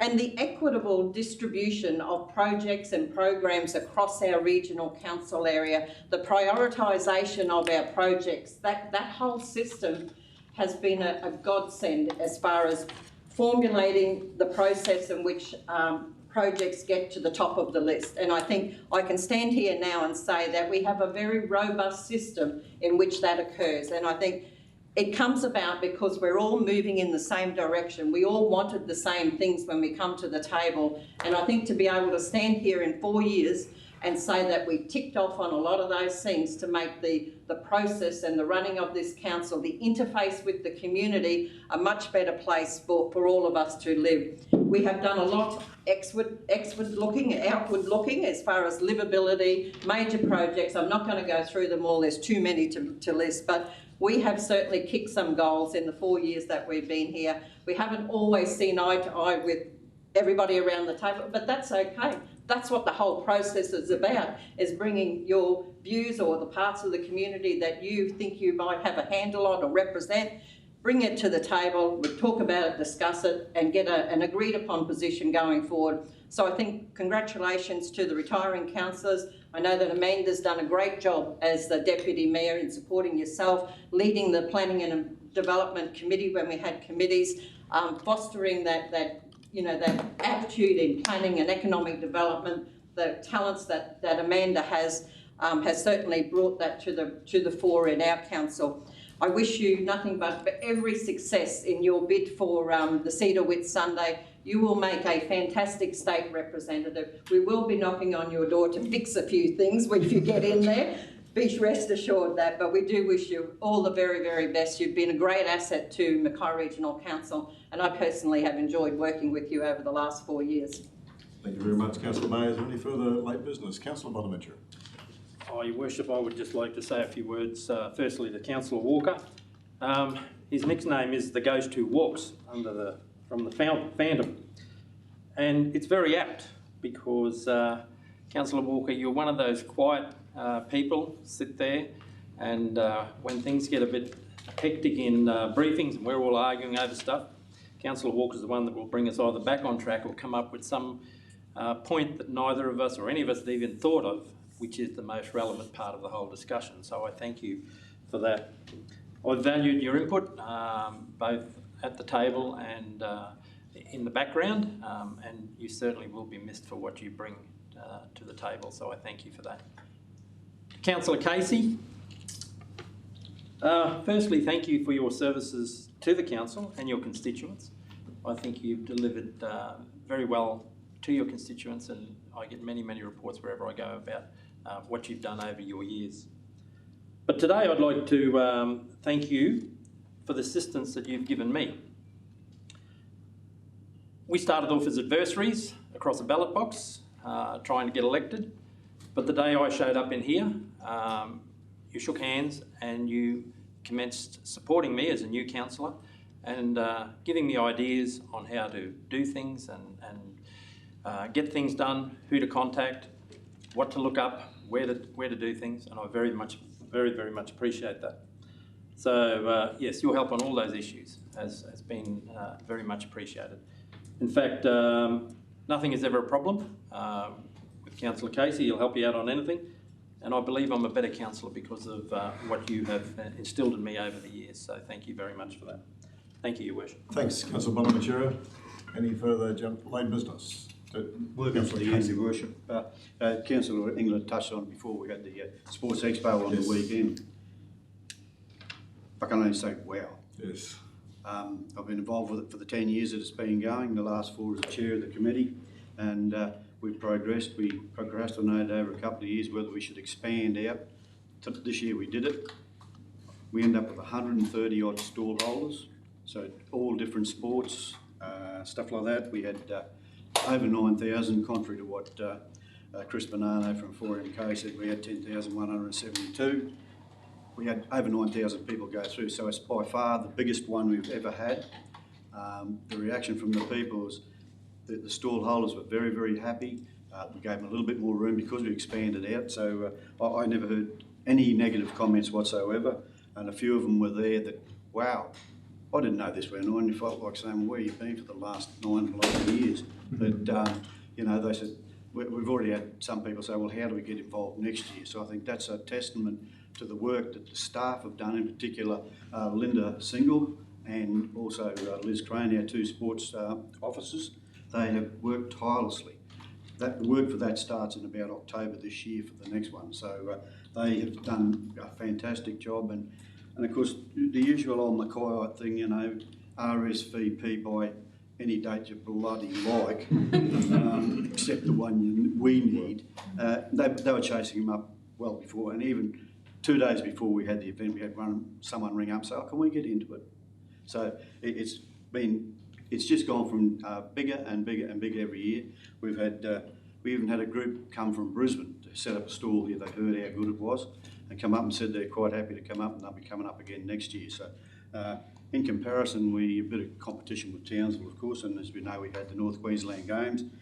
They, at the moment, reckon they're going to get 40 sports and 5,000 plus spectators. I still doubt it. I've got a bet on with Councillor Maury Saws up there that they don't. They had their expo a few weeks ago and they had 3,000 people through it, and they thought it was fantastic. So I have had a chance to have a bit of a gloat with Councillor Saws up there at this stage, but I'd just like to thank the councillors that are on the committee. We went along and we just polished it up. The girls and our staff, Corp Comms, did a fantastic job advertising, and any of the staff that was asked to do anything about there with it were only too willing and able to help. So all in all, it was a fantastic day. I know that first scotch that I had when I got home didn't touch the side, so I had to take another one just in case. But it was fantastic to see you there, and many people said, we're back next year, so that's a great thing about it. So well done to all the staff that were participating in that. And congratulations to you, Councillor Casey, for your involvement over these 10 years. And I concur that it was just a sensational outcome, the one that we've just had, and very popularly received by everybody who attended. All right, so no further late business. I'll say something as I wrap up the meeting in a minute. There's some standard confidential reports. I don't think there's any need to go to the confidential. Okay, so let's deal with them as they come. The engineering and commercial infrastructure, acquisitions and development services, monthly legal. So Councillor Casey moves, Councillor Bonaventura seconds. Those in favour? Any against? It's carried. 17.2, the approved concessions under the facilitating development policy. Councillor Cam moves, Councillor May seconds. Those in favour? Any against? It's carried. 17.3, the approved sponsorship under the Mackay events and conference attraction program. Councillor Payton moves, Councillor Walker seconds. Those in favour? Any against? It's carried. And we're going, Pam. She's doing really well. 17.4, the draft minutes of the Mackay events and conference attraction program advisory committee. Councillor Mann moves, Councillor Walker seconds. Those in favour? Any against? It's carried. Well, councillors, in wrapping up this term, can I say thank you to you all. It has been 4 tremendous years, and to those councillors who are retiring, we've already said our appreciation of what you have done around this table. But I think, from my perspective, it wouldn't have worked as well if we didn't have Craig Doyle sitting in the chair. So Craig, I know you don't like all this, but thank you very much. So on behalf of the elected members, it's been an absolute pleasure. So we really appreciate what you've done. And for the directors, we've had a few changes as we've gone along, but we've got a tremendous team of directors, and this council works, as already has been said, this council works exceptionally well because we've got people who have the passion that we can reflect, have the passion to deliver in an operational capacity. So to the councillors who are putting their hand up for election again, good luck. And to the new council, I think we leave this place in a pretty good condition. So with those words and with those thanks to everybody who's helped, I declare this final meeting of this regional council closed.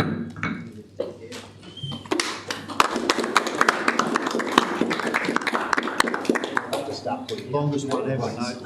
Yeah, I was coming Stop drinking water. I stopped drinking water, man. We just grab a photo with the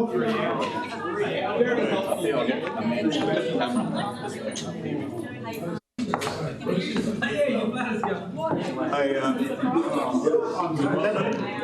Devin, Councillor Casey.